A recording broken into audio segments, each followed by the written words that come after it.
The story starts with the main lead holding a sword on the shoulder of Ianfried Dan Hellsdante, the Emperor of Hellsdante. He shouted, "How dare you? You may also be a Hellsdante, but that won't help you escape the curse."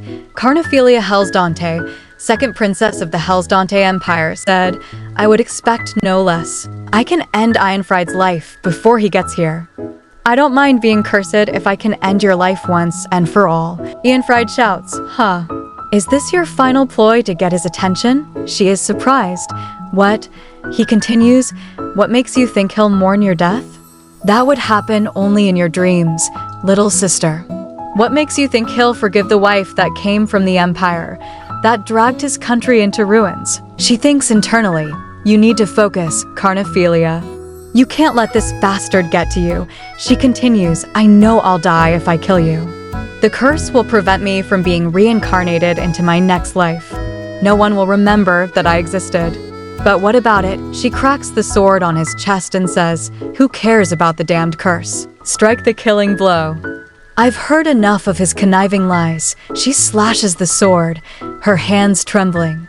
"The Hellsdante Empire will fall today. We're paying the price for taking advantage of the blessing our God bestowed upon us." She steps forward and kicks him, cheered, until the very end. "My sibling and I were destined to be enemies. I don't have much time left. I can feel the curse pulsing through my veins. It will soon reach my heart. The shouts of the rebellion are getting closer. But it's still quiet here on the final day of the Empire. He should arrive any minute now. Would things have been different if I had killed Ianfried earlier? If I had been stronger? If I had more power? Would I have been able to protect you?" "Is it you?" She says, "Now, I'm the only Hellsdante left. It's all over. You may have wanted to have your own revenge. I'm sorry I took it away from you. I don't have much time, so please hear me out. I hope you find happiness. I was the cause of your misery, so I truly wish you can finally be happy. This is enough. I'm sorry. I didn't have the heart to tell him that I love him." Helis, how strange. I feel like I'm in someone's arms. This warmth, this scent. No, it can't be. I thought I felt something warm brush against my cheek, but it quickly faded away. It's finally over. How did it come to this? All I wanted was to see your smile again.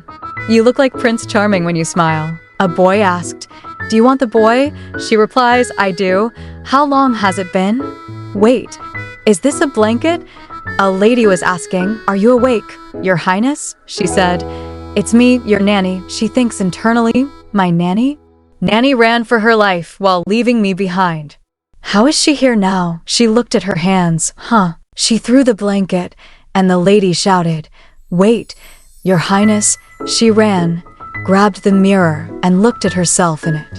"I'm a child. So tiny." The lady asked, "Did you have a nightmare, Your Highness?" Her eyes widened. "A white room, and familiar furniture." "Yes, it must be. I came back in time as a child." The Hellsdante Empire, ruled by a family blessed by God. Those who murder the Hellsdante shall be forever cursed. That slogan has been passed down since the Hellsdante Empire was first founded. It was a warning to those who dreamed of rebelling against the royal family. This so-called blessing of God helped the Hellsdante family stay in power. Carnephelia Hellsdante, the second princess of the Hellsdante Empire. The Hellsdante trademark is hair like spun gold. Yet, the second princess was born with hair as dark as night. And that princess is yours truly. A servant said, "Your Majesty, Her Highness was born with raven hair." Raven hair is considered unlucky in the Hellsdante Empire. The emperor said, "She has the same hair color as her mother. I have the perfect name for my daughter, and that's how my father named me after a poisonous flower, Carnephelia, the damned princess. That was how the others called me. But while everyone went out of their way to avoid me, there was one person who dared to approach me. Your Highness, why are you here all by yourself? I've been looking all over for you. My nanny." Nanny's eyes filled with tears, and she said, "I'm so glad. You finally recognize me, Your Highness. I was so worried." I snatched her hand. Nanny was shocked. "Your Highness," I said. "Nanny, my throat hurts." Nanny chuckled and said, "Oh, What was I thinking? Let me go get something to drink, Your Highness. I'll be right back. I said, sure. Then I grit my teeth and covered my nose. I clenched my dress. What the hell is this? I'm sure I was cursed after I killed Ian-Fried with my own 2 hands. I looked at myself. Bony legs. I'm tiny. And frail, too. Let's think things over. I feel pain, so this can't be a dream. It's the curse. Curse? Yes, curse. The curse. Is this how the curse works? This is worse than I thought. If this is the curse of Hell's Dante, I'll gladly endure it. Nanny came back. Oh, Your Highness, she chuckled. Sure you don't need to lie down? The medicine must be working. You won't believe the number of people who sent you medicine to wish you a speedy recovery. I chuckled. Is that so? Nanny said. I feel energized just by looking at your beautiful smile, Your Highness. Here. I brought you some water. I noticed. It's so cold. I asked Nanny. What day is it today? Nanny chuckled. What? Oh, you were in bed for over a week. It's only natural that you lost track of time. Don't worry. You didn't sleep through your birthday. We need you fully recovered so you can enjoy the birthday festivities. In my previous life, how did I answer her? I remember. I smiled back, thinking she was genuinely looking out for me. Nanny chuckled. Now. Please drink your water. It breaks my heart to hear your raspy voice. She makes me want to throw up. She probably mixed poison in this water. Did she think I'd never find out? Nanny, you weakened my mind and body and played me like a puppet. I won't be fooled by you again. I said, Nanny, I think my throat will hurt even more if I drink this. Nanny was surprised. Excuse me, I said. Why don't you drink it, Nanny? Nanny looked surprised, then chuckled, of course.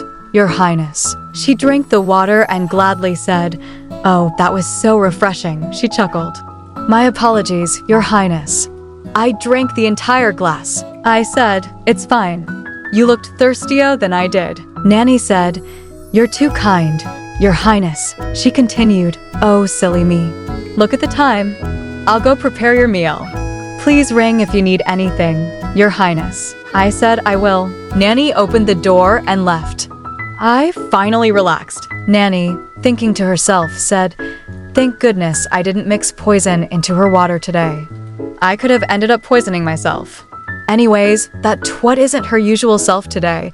It almost sounded like she knew I've been poisoning her. 5 days had passed since I woke up and found myself as a child. I focused on getting my health back on track. I'm tired of being feeble all the time. Try this too, Nanny. Nanny said, of course. Nanny took a bite and said, Yum. I don't know who made it, but this dish is absolutely delicious.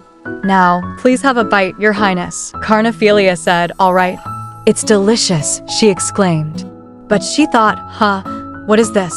The food is so bland. Nanny asked, Is it to your liking? I'll prepare something even more scrumptious when you've fully recovered.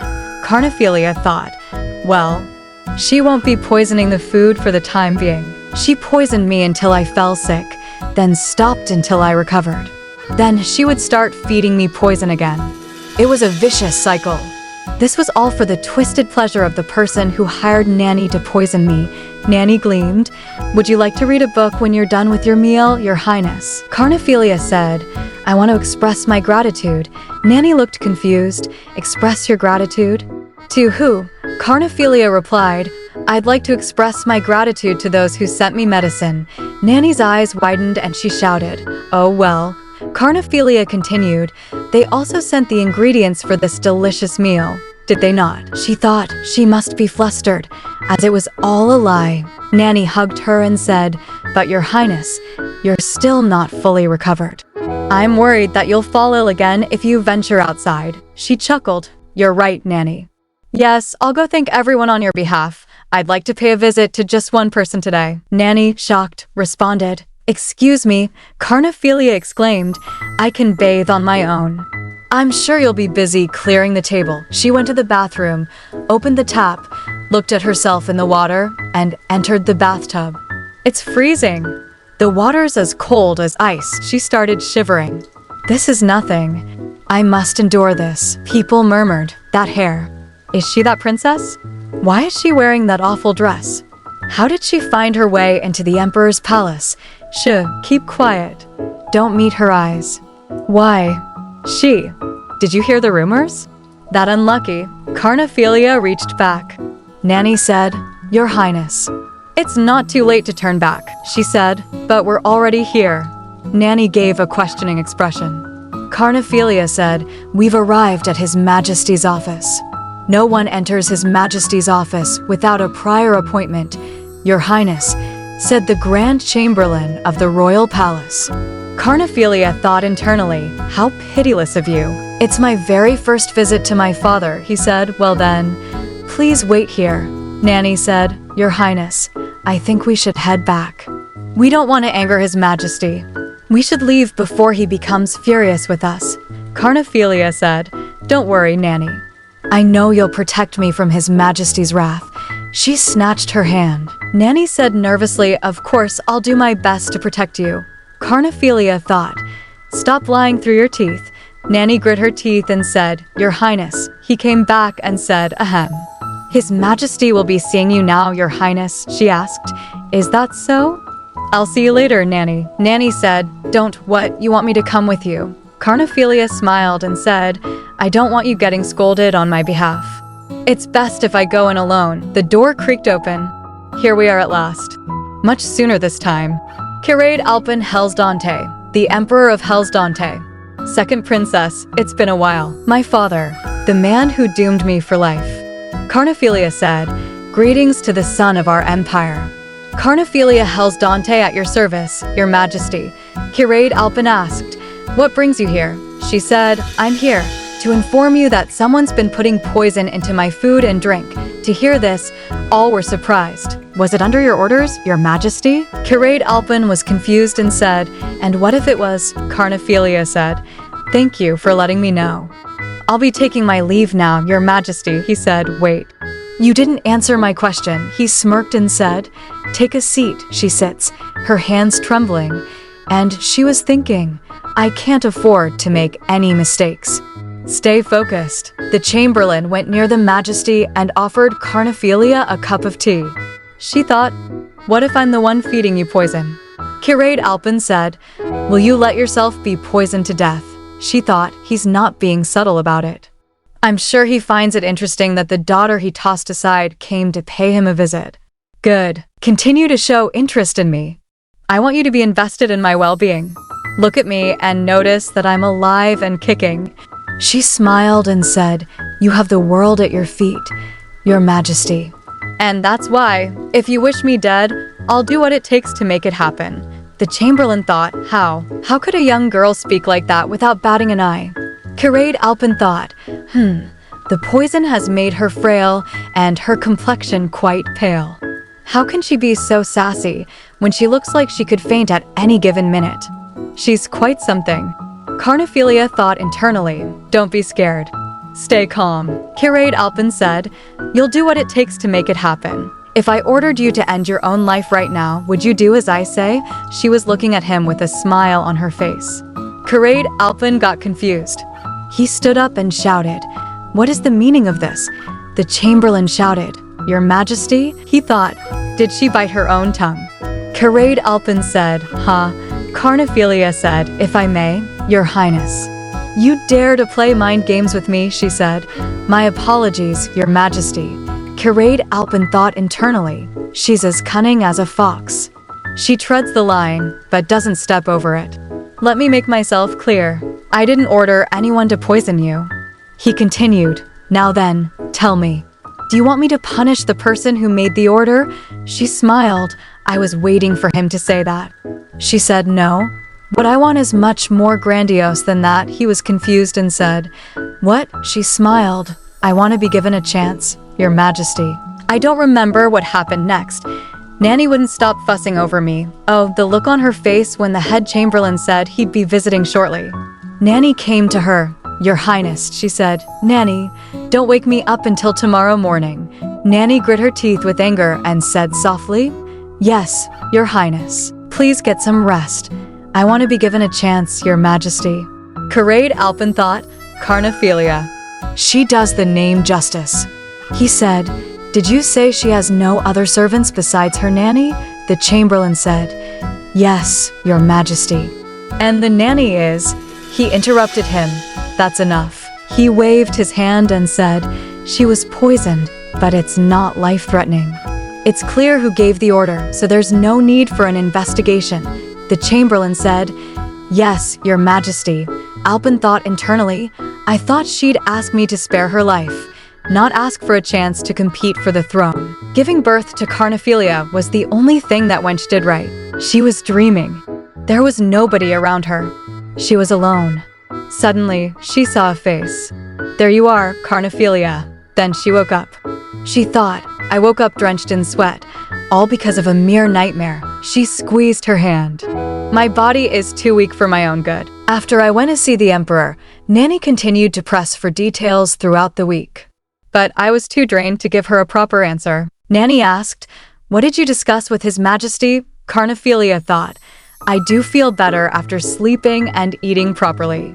And I'm getting adjusted to this young body of mine." She walked toward the window, opened it, and stepped outside onto the balcony. "It's so cold." "I came to the past with the memories of the future intact." She raised her hand toward the sky. "But one thing hasn't changed. I'm still alone, for now anyways. I need to find people who will offer loyalty and trust. And this time around, I'll make sure my curse doesn't affect you in any way, Princess." "Your Highness." Nanny burst through the door and shouted, "Wake up, Your Highness." She woke up, rubbing her eyes, and said, "Nanny? It's so early." Nanny replied, "Well, the thing is." The chamberlain entered and said, "Greetings to the second princess of the empire." She said, "Oh, the Grand Chamberlain is here." She smiled and said, "Come on in." "What brings you here?" she asked. The man thought, "They say the princess went to see His Majesty of her own volition. There must be more to her than meets the eye." Carnephelia said, "I finally have guests visiting my quarters." They seemed confused. The chamberlain said, "They'll be assisting you from now on, Your Highness." Nanny, surprised, said, "What is the meaning of this dash?" Carnephelia responded, "I'm fine as I am. Nanny has been taking such good care of me. You'll never leave me." "Am I right, Nanny?" Nanny replied, "Oh, of course." Carnephelia continued, "After all, you've been making all the decisions on my behalf. Who to keep and who to let go, it was all you're doing." Nanny, shocked, said, "When did I ever do that?" She said, "It's all a misunderstanding, Grand Chamberlain. Her Highness gets things mixed up from time to time. You may have noticed earlier, but it took a while to arouse her from her sleep." Nanny looked confused and thought, "Why are they staring at me like that?" The chamberlain said, "These people, more so than your nanny, will do their utmost to cater to your every need. And they will pledge loyalty to Her Highness as they should. We'll nurse you back to health, Your Highness. His Majesty also wanted me to relay a message, Your Highness. We'd like a moment of privacy. You may all take your leave." Nanny said, Both servants said, "As you wish, sir." Carnephelia asked, "Did father send his answer to my request?" He answered, "He did, Your Highness," and handed her an envelope. She opened it. "I see. He did give me a chance, but it didn't come for free. I guess I'll have to work harder to prove myself worthy." The chamberlain said, "If I may have a word, Your Highness." "I think it'd be best if you laid low for now, Your Highness. Poison was mere child's play. From now on, everyone in the palace will be watching your every move. In fact, it wouldn't surprise me if there was an assassination attempt in the near future," she asked. "But what of it?" The chamberlain said, "Be mindful of the second prince. You must lay low and bide your time. That's more than one word." "My apologies," she said. "Haha, I know you're looking out for me, Grand Chamberlain. And I know it would be safer for me to lay low, but I don't think I can do that." The chamberlain asked, "Excuse me." She replied, "Why do you think His Majesty sent this to me?" "I hereby acknowledge that Carnephelia Hellsdante, second princess of Hellsdante, is now in line to the throne. It seems father wants me to survive by fighting tooth and nail against those who tried to do me wrong." The Grand Chamberlain served under the emperor for years. He was a living witness to the various evils conducted by the emperor, so he was sure his advice would help save the second princess's life. However, the second princess, only 8 years of age, merely smiled at him after hearing him out. It was as if she had the future all mapped out in front of her. The Chamberlain thought, how can she be so sure of herself? She said, you never know what life will throw at you, so you should do whatever you can before death comes knocking on your door. The Chamberlain thought, I was advising her to stay in Ironfried's graces for the meanwhile. Is she really going to throw this opportunity away? She smiled and said, I don't plan on laying low, unfortunately. The Chamberlain said, there will be consequences. She said, is that so? I can't lay any lower than this. Also, I threw down the gauntlet when I asked for a chance to succeed the throne. The Grand Chamberlain served Emperor Karaid for years. You need to throw down the gauntlet if you wish to succeed the throne. And that's why she said the exact same thing as His Majesty. He never forgot the moment he realized the princess and her father were cut from the same cloth. She may be a half-blood princess, but she's of royal blood nonetheless. She smirked and said, Grand Chamberlain, my birthday is coming up. The Chamberlain said, yes, Your Highness. Do you have something in mind for the festivities? She thought, what I have in mind. She said, I want a grand ceremony. There's much for me to celebrate this year. The Chamberlain thought, does she wish to celebrate becoming an official member of the royal family? He said, I'll relay your message to His Majesty. She said, very well. You may leave now. The door burst open. Your Highness, she asked, what is it, Nanny? Nanny asked, what did you discuss with the Grand Chamberlain? She thought, I thought she would at least bring me a glass of water. She said, Nanny. Nanny said, yes, Your Highness. She said, you're the only one I trust. You know that, right? Nanny said, of course I do, Your Highness. She said, I'm sick of living in the shadows, Nanny. Nanny said, Your Highness, there's nothing here. She said, yet, Father included me in the line of succession. Nanny asked, pardon me? She said, he told me I could fight for it. Isn't it wonderful? Now then, go on now. Go relay the news to your real owner. This is only the beginning. Greetings to the second princess of Hellsdante. 5 maids, 6 servants. Where's the knight? This isn't what I expected from the Grand Chamberlain. Would have thought he'd throw in a knight as a warning. They're well-trained and polite, but none of them seem to be fully loyal to me. She smiled and said, you're here in my palace. Does this mean I have your absolute loyalty? A servant said, yes, Your Highness. We pledge to serve you the best we possibly can. She asked, really? Let's see, 2 of you were sent from the Empress's palace. The 3 at the back are from the second prince. The other 2 are from the third princess's palace. You 2 are new, am I correct? And the remaining 2 were sent from His Majesty's palace. She took a sip and asked again, let me ask you again. Do I have your loyalty? Oh, there's no need to be so nervous. You all were sent here with a purpose, but you're working for me now. From now on, it's entirely up to you. They said, yes, Your Highness. She said, you'll have to do your utmost to win my trust. If you make me distrust you, then I'll have no other choice but consider you my enemy. It seems we have an understanding. Now, I want the 2 of you to stay. The rest can leave. Let's see. I wonder who sent you to my palace. I can tell that you both are new. A servant said, I applied for a job at the royal palace after hearing that it was short-staffed. I didn't ask to be sent here. Carnephelia said, you can't talk. Am I right? A servant thought, a mute. She would be the perfect scapegoat, she said. I guess you won't be able to plead innocence if something happened. However, you can speak with your actions, am I right? A servant chuckled and said, speak with actions. You don't know what she's capable of, Your Highness. She's the type of person you should be looking out for. A lady servant near to him attacked him with a knife. He fell down on the floor. She hugged her and said, I've been waiting for you, LL. Carnephelia was always alone. That's because everyone who showed her kindness suffered an untimely death. And once she realized her brother Ianride was behind it, Carnephelia did her best to push everyone away. She mocked them, repelled them. She shouted, didn't you hear me? I told you to get lost. Get out of my sight. But LL refused to leave Carnephelia's side. She thought, don't stay. It will put your life in danger. LL stood by Carnephelia until the very end. A prince said, "You finally made it, my lovely sister. I found a filthy bug in your palace, so I took care of it for you. Mark my words, Carnephelia. You're going to be alone, forever. As long as I'm alive and breathing," she said, LL. "I swear to destroy your enemies until the day I die," she thought. Hasn't changed a bit. Mommy must have been a scary person to have prepared you on my behalf. Just what did Mommy teach you? For you to be so unconditionally loyal. She said, "You're my people now. So I don't want you to harm yourself anymore. The only person I fully trust. And now my trustworthy servant. Thank you for coming, LL. Help me turn this filthy royal palace upside down." So he was hiding these daggers. Now I remember. He was an assassin sent by Ian Fried. The room reeks with the smell of blood. I'm losing my appetite. Nanny burst through the door and shouted, "Your Highness, it's time for..."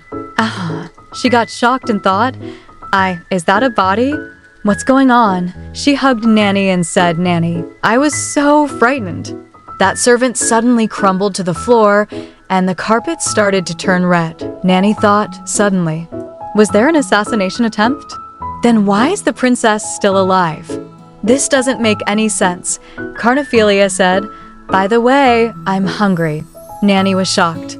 After some time at the dining hall in the second princess's quarters, they had to dust off the dining hall so she could have her meal there. Oh, the look on Nanny's face.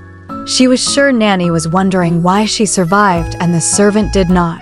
The new staff will try their best to win my trust, in order to gain control over me, just like Nanny did. So I'm sure there's no poison in the food, she said. It looks delicious. Poison or not, I think I could eat to my heart's content. The servant said, "Allow us to check the food for poison." "Why, Your Highness," she replied, "it's fine. I know you didn't poison my meal. There's no reason to be so worried. I look forward to my next meal." As she was stepping outside, the servants were thinking, "She's so young and frail." Another said, "Yes, she's still a mere child." They whispered to each other. She hardly touched her food. Was she really being poisoned? She just saw a person die. I'd lose my appetite too. Carnephelia thought, I need to find my people. I need people who pledge loyalty to me for who I am, but there must be a justifiable reason for their loyalty. She said, "LL, there's something you need to know. Do you know the blessing Ian Fried received from our gods? Those who dare to end his life will be cursed. That is his blessing. And because of that curse, I'm back in the past living my second life. In my past life, Ian Fried took everything I ever loved away from me. I got my revenge by beheading him, but the curse brought me back to the past. I'm sure you're having trouble understanding this, LL. You did your best to protect me in my previous life. But back then, I was weak and powerless, and I could do nothing to prevent your death. I'm not going to let that happen this time around. I'm going to become the emperor, and I'll bring the Hell's Dante Empire down in ruins. I shall protect the people I love. So brace yourself, LL.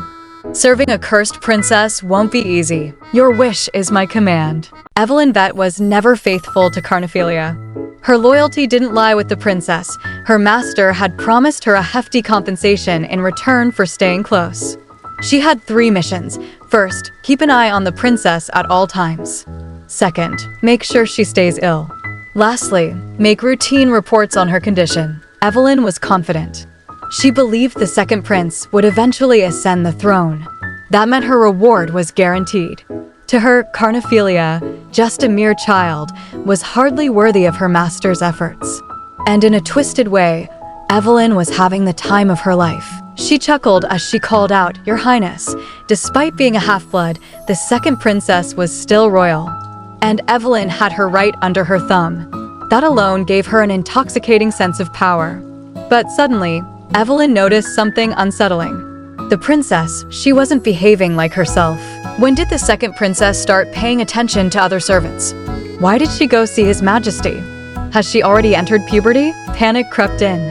I have to get her back under my control. Grabbing her shoulder tightly, Evelyn demanded, "Your Highness, you must tell me what happened to you yesterday. I heard that you asked everyone to leave except for the 2 servants. Why didn't you call for me?" You could have been in grave danger. But Carnephelia only thought one thing. Balthing. She really tries hard. But now's not the time.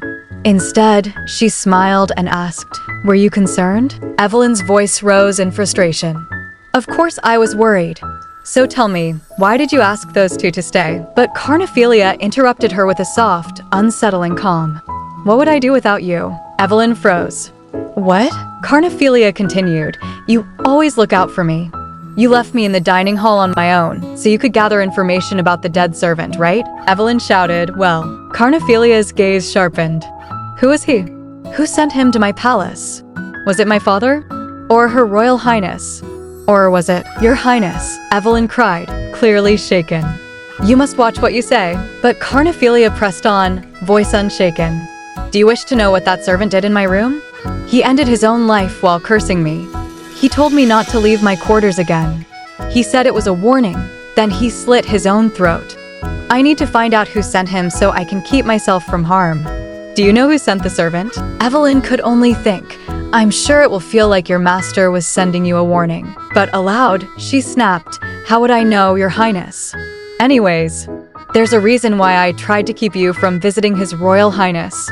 You'll be fine if you stay inside your bedroom. I'll do my best to keep you safe." But Carnephelia only chuckled. "But father already promised to throw me a lavish birthday party. His Royal Highness wants to formally introduce me to the world. It would go against his wishes if I were to stay in my room. I like having my head on my shoulders." She smiled softly. "The warning was scary, but I'm fine. You know why? You always told me. You said you'd always keep me safe. Now then, what should I do? Oh, I should take a bath first. Could you fill the tub?" She turned. "LL. Follow Nanny, and when you can, fetch the items I asked for." Haha, she just ran off. No, Carnephelia thought, now's not the time. The political tide was shifting. With the death of the first prince, the nobles had dared not question the second prince's rise. But His Royal Highness was known for his fickle temperament. That is, until Carnephelia was given the right to succeed the throne. Her sudden emergence shook the very foundation of power. Nobles whispered. Doubts spread. How can the second princess be in line to the throne? We've never even met her. She is a half-blood princess.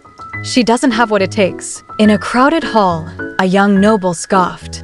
TSK, TSK. Why are they constantly gossiping about the royal succession? His friend flinched. Ugh, young master. Be mindful of what you say. Someone might hear you. What did I do? The young master replied innocently. I have no intention of joining in on their foolish gossip. But the friend didn't agree. It's not foolish gossip. Your father told you to play nice with the members of high society. I don't get what my father sees in them. Your father has a knack for recognizing people of importance. The young master smirked. Is that so? Do you also support the second prince, who, by the way, is the spitting image of His Royal Highness? Everyone in that room was hot for the second prince. Oh, please stop, young master. Someone will hear you. The mood shifted. Anyways, where do you think you're going? You must introduce yourself to the second prince today, young master. But something was off. Wait a minute, young master. What are you trying to do? Why are you climbing up the banister? Excuse me? Are you listening? Don't tell me you're trying to play hooky again. From the windowsill, the prince called out, I'm going to see the Duke of Svenbach. You can tell father whatever you want. See ya. No, his companion cried. He leapt from the window and vanished outside. Young master, the flustered friend sighed. I should have known when he agreed to come willingly to the banquet. Ugh, what should I tell the Marquis? Nasquin d'Argent, you little rascal. Meanwhile, Nasquin had his own thoughts. Ianride Hellsdante, the second prince of Hellsdante, a cold-blooded bastard. If he ascends the throne, all hell will break loose. So now's the perfect time for the second princess to make her grand debut. Her mere presence has caused a ripple in Ianfride's otherwise smooth road to succession. The only catch is that no one really knows much about Carnephelia. What if she's just as evil as Ianfride? That would change everything. I know father isn't happy about my friendship with the Duke of Svenbach. I wonder what his grace has to say about this. He's the one with a real knack for catching things. I know nothing about the dark-haired princess. Carnephelia, I hope you will be the light of the royal family. If you do, I'll gladly play the role of your supporter. But just then, the glass window shattered. A knife glinted, held just inches from Carnephelia's neck. She didn't flinch. "Who the hell are you?" The man was stunned. A knife at her throat, and yet, she smiled. "Are you smiling?" he asked in disbelief. Without blinking, Carnephelia looked to her loyal servant. "LL, break his neck, and make it quick." LL obeyed without hesitation, grabbing the assassin by the face and slamming him to the ground with a sickening thud. Carnephelia chuckled. "Now then, what shall we do with him?" She watched the lifeless body and thought to herself, "This never happened in my previous life. They sent an assassin as soon as the news spread that I was now in line to the throne. How very transparent of them." Suddenly, her face lit up with an idea. "I know. Let's leave his body in the royal fountain. I want everyone to know that someone paid me a visit in the middle of the night." LL knelt down, uncovered the assassin's face, and handed a small pellet to Carnephelia. Then, without a word, she hoisted the body over her shoulder and walked out. Carnephelia studied the poison. They gave a poison pellet to an assassin who came to murder an 8-year-old princess. They seemed to be more on edge than I expected. Well, she smiled to herself. There's nothing wrong with that. The next day, the door burst open. A booming voice echoed through the princess's chambers. "Search every nook and cranny." "Yes, sir," 2 knights answered in unison. A maid shrieked in outrage. "How insolent of you! How dare you barge into the second princess's quarters without notice?" The commander replied without remorse. "We're only following orders of the High One. Getting in the way would be a direct act of disobedience." But then Carnephelia spoke, calm and calculating. "So, did the High One order you to search the quarters of a young, bedridden princess?" The commander hesitated, then admitted, "We found an unknown body inside the royal fountain, and we were given orders to search the entire palace." Carnephelia chuckled. "And what does that have to do with me?" The man smirked. "Well, we'll find out, won't we?" "What is she going to do about it?" He thought, "She's just a powerless princess. You can feign arrogance, but you won't fool me, half-blood." She's pretending to be calm, as if she were a real royal. "So, what were the knights doing while the body was being dumped in the royal fountain?" Carnephelia answered coldly, "I only have servants in my quarters. Searching my rooms will only end up embarrassing the High One, don't you think?" He raised his voice. "Watch what you say, Your Highness. Be what it may, we were given orders to search the entire palace. We apologize for the inconvenience, Your Highness." But inwardly, even he admitted, "She's more clever than I thought." Carnephelia gave a small smile. "I see. I do hope you'll give me some privacy so I can get dressed. I can hardly go out in my nightgown." "Thank you, Savant." He froze. "How does she know my name? I must have heard wrong." "How could she know the name of a mere knight?" He straightened. "Understood, Your Highness. Do make haste." She turned to her maid. "Don't speak up unless I tell you to. You don't want to die here." The maid quickly bowed. "My apologies, Your Highness. I'll be more careful from now on." Carnephelia's voice softened, deadly calm. "Don't look out for me, let alone try to protect me. It's not worth losing your life over. Focus on what your master told you to do. I'm telling you this for your own good." The maid stammered. "That wasn't my intention. Don't interfere. Stick to the spying, so you can survive." The maid, now trembling, asked, "But what about you, Your Highness? Those knights could have hurt you just now." But Carnephelia simply replied, "Oh, but I'm different.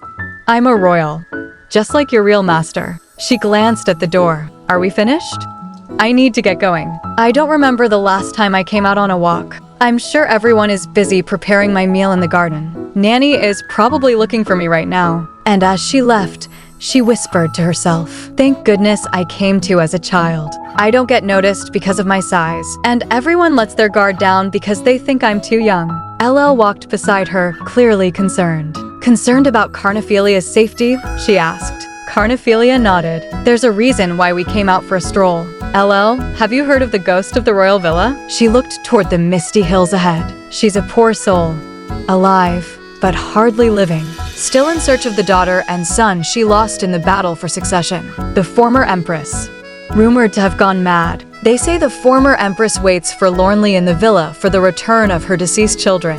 No one wants to set foot there." She smiled gently at her servant. "Oh, I can manage on my own from here on, LL. You can head back to my quarters.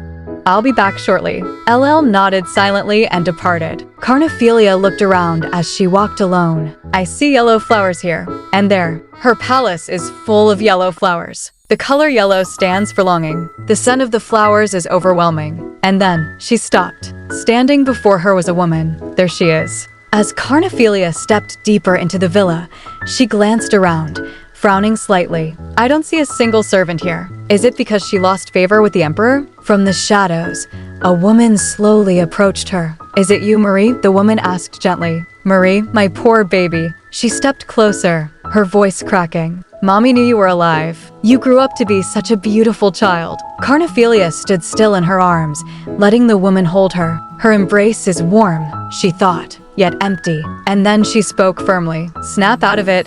Empress Arelletina, you don't have time for this. If you truly cared about real Princess Marie, you would get your act together. The Empress's eyes widened in shock. Who are you? Carnephelia stepped back and introduced herself clearly. Carnephelia Hellsdante at your service, Your Majesty. The Empress blinked. Carnephelia, that's the name of the second princess. Why did she come to see me? Suddenly, Carnephelia's eyes darted to the side. Is someone coming? What should I do? It won't do me any good if they find out that I'm here. A sudden jolt of fear. Hide behind those bushes, the Empress whispered quickly. Without hesitation, Carnephelia ran and crouched behind the thick leaves. A commander arrived. Excuse us, Your Majesty. Did you see anyone here? I thought I heard you talking with someone. Another knight added. If you'll excuse me, Your Majesty. But before he could finish, Arelletina gently took his hand. Is it you, my son? The soldier stiffened. Pardon me. She giggled softly, completely lost in the moment. Oh, it's you. You came for me. Do you know how long I've waited for you? How could you not visit your mother for an entire week? You seem to have grown even taller. One commander whispered. She took you for the deceased prince. The other sighed. I told you she was talking to herself again. She's lost it. 5 years has passed since the first prince passed away. He turned back to her. Please get some rest, Your Majesty. Carnephelia, still hidden, watched silently. How insolent. The former empress may have lost her mind, but she was once the empress of Hellsdante, and she's taking the insults in stride, as if she has no choice, just because she's deemed weak. That's why people crave power. They don't want to be looked down upon. After they left, Arelletina turned and called softly. Why don't we head inside? Inside, the empress gestured to a seat. Have a seat. Carnephelia sat down. Arelletina took a sip of tea and asked, So, what made you come here to see me? Carnephelia replied without hesitation. I thought hard. I knew there must be someone with the same enemy as mine. Someone who wishes a violent death upon the current empress, the second prince, and their supporters. Someone who hopes to strip them of their power. Who else would want that, I wondered. And that's why I came to see you, Your Majesty. I seek your support, Your Majesty Arelletina. The Empress looked her over. She's a mere child, but she seems to have a will of steel and a strong desire for revenge. Second Princess, you're rather strange. I'm having trouble figuring you out. Carnephelia continued. I sat there and let them take everything away from me. But I won't let that happen again. I'm going to take the Hellsdante Empire away from them. Arelletina asked, You'd do that, knowing you could lose everything? Carnephelia looked her in the eyes. I have nothing to lose. The only thing I have left is my heart and soul. The Empire has taken everything else, and I'll do whatever it takes to ensure its fall. Arelletina stared at her. But those eyes, I can see the truth simmering within. Everything she said just now rings true. She sat upright and said with new clarity, You seek my support. Well then, can you tell me more about this plan of yours? Carnephelia smiled. Of course, Your Majesty. The Empress stared deeply into Carnephelia's eyes. You have such wondrous eyes. When I look into them, my fears seem to melt away.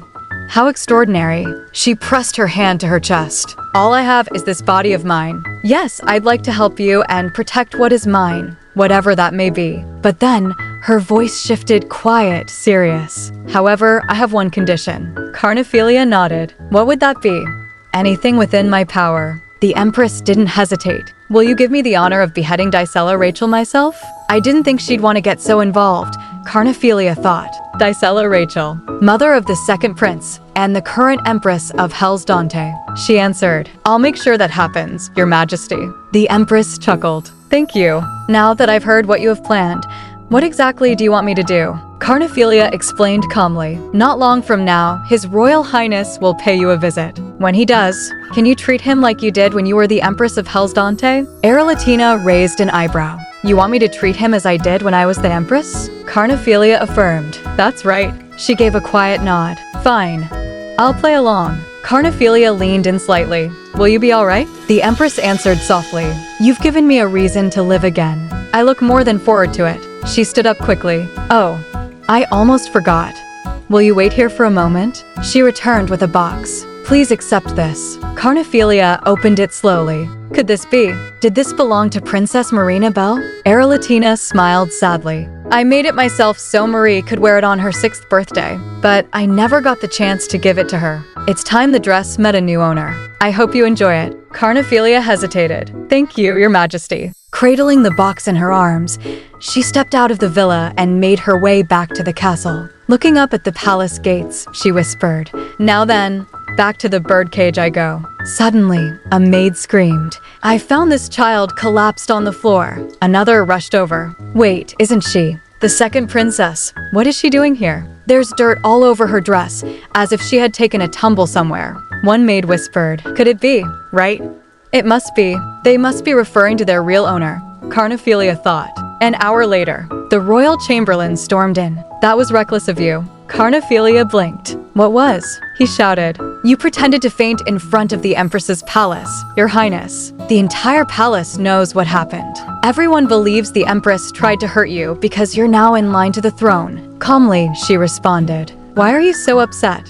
There are facts within those rumors. You of all people should know, Royal Chamberlain, just like you know who sent the assassin to my bedroom last night. She stared at him. You look like you have a lot to say, but why don't we let bygones be bygones? I should be the last thing on your mind. For the flower that the entire palace forgot about is ready to bloom once again. The Chamberlain froze. What do you mean? She'll no longer show benevolence to the staff. In fact, she'll bloom even more beautifully than before. She told him. Keep your eyes wide open. Understood, Your Highness. But he thought to himself, does she mean for me to relay her message to His Royal Highness? He bowed. Please get some rest, Your Highness. She turned around. LL, you're back. Welcome back. Did you manage to find it? She nodded. You did good, LL. LL handed her a small bottle. Carnephelia took it and smiled. Now find another bottle just like this one and slip it into one of Nanny's pockets when you have the chance. LL paused and raised her hand, noticing Carnephelia's hands. She asked quietly.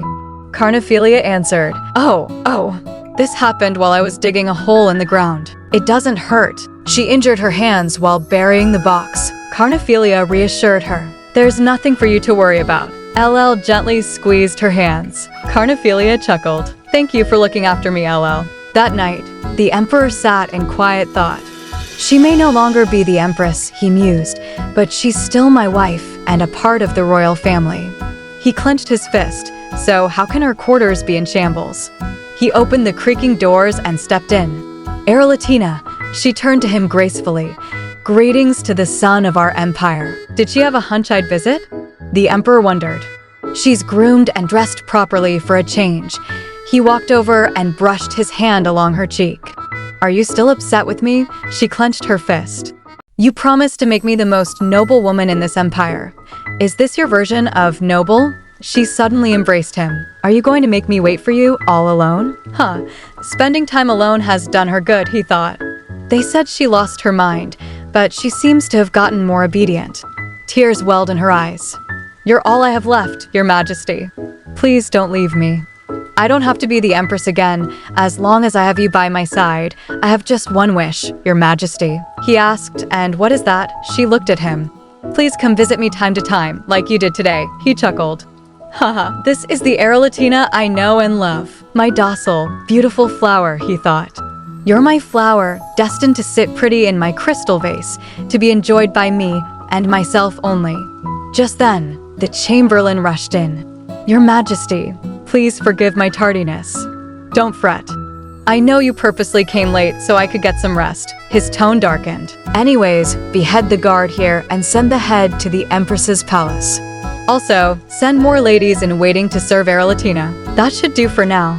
I have a feeling the little twat was involved in Arelletina's change of attitude. He tightened his cloak. I can put on the coat myself. The twat said she wanted an opportunity, he thought. An opportunity, indeed. Then he turned to the Chamberlain. Royal Chamberlain, let's hold the second princess's birthday banquet at the West Banquet Hall. The chamberlain flinched. But that's where the third princess. Don't forget to send out invitations to all members of high society. Your Majesty, it's the second princess's first birthday banquet. It should be an elaborate feast. Back in Carnephelia's room, the maids knelt nervously. Please forgive us, Your Highness. We failed to protect you. There's no sincerity in their words, Carnephelia thought.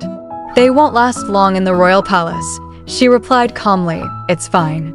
I know you didn't mean for me to get injured. I did hear your reputations have taken a harsh blow. Let's strive to get your reputations back on track. That's the only way to ensure our survival, wouldn't you agree? One maid bowed deeply, thinking to herself, yikes. Our eyes met. Her Highness doesn't seem to have the best impression of me. You can leave now, Carnephelia said. As the maids exited, one whispered, it's difficult to get into Her Highness's graces.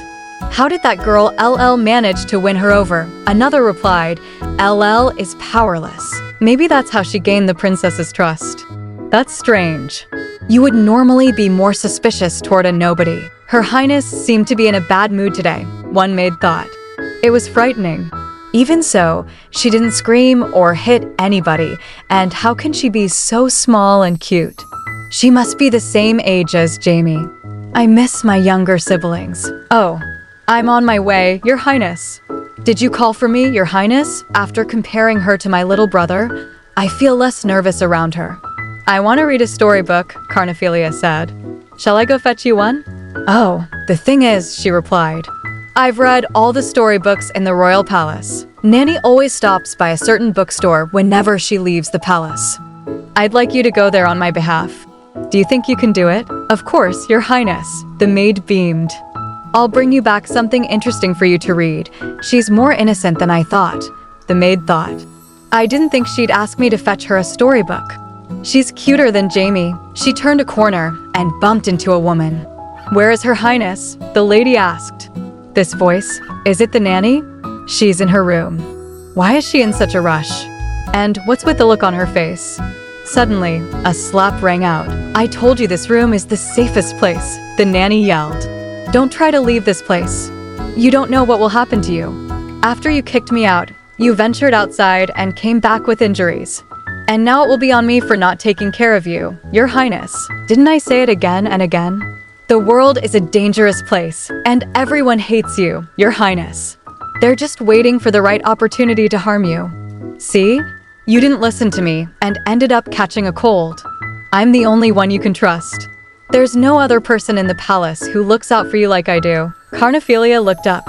Then will you stop feeding me poison? Her voice cracked. I'm sorry, Nanny. I'll do whatever you say from now on. I won't step outside ever again, and I promise not to complain about being hungry. I won't ask for another servant, either. I promise not to get in your way. Her voice trembled. So could you please stop putting poison in my food and drink? My body hurts when I eat poisoned food. I cough up blood. I feel so sleepy, but I'm scared that I'll never open my eyes again. It hurts. It really hurts. That's enough, the nanny screamed. Stop talking. What if someone hears you from just beyond the door? A maid stood frozen. She had heard everything. The maid stood frozen behind the door. Did I hear correctly? Poison. Her hands trembled. Was the nanny poisoning the second princess all this time? Why would she do that? I thought she genuinely cared for the princess. From inside the room, the nanny yelled, How dare you spew such lies? But Carnephelia stood firm. But think about it, nanny. Where else could I have been poisoned? You're the one who's been taking care of me all this time. The nanny snapped back. You've been acting strangely ever since that new servant girl came to your palace. You need to get treated. We don't want you talking nonsense in front of His Royal Highness. I'll do everything in my power to stop your lies. It's my duty as your nanny. How can a nanny be so cruel? The maid thought, still listening. What should I do?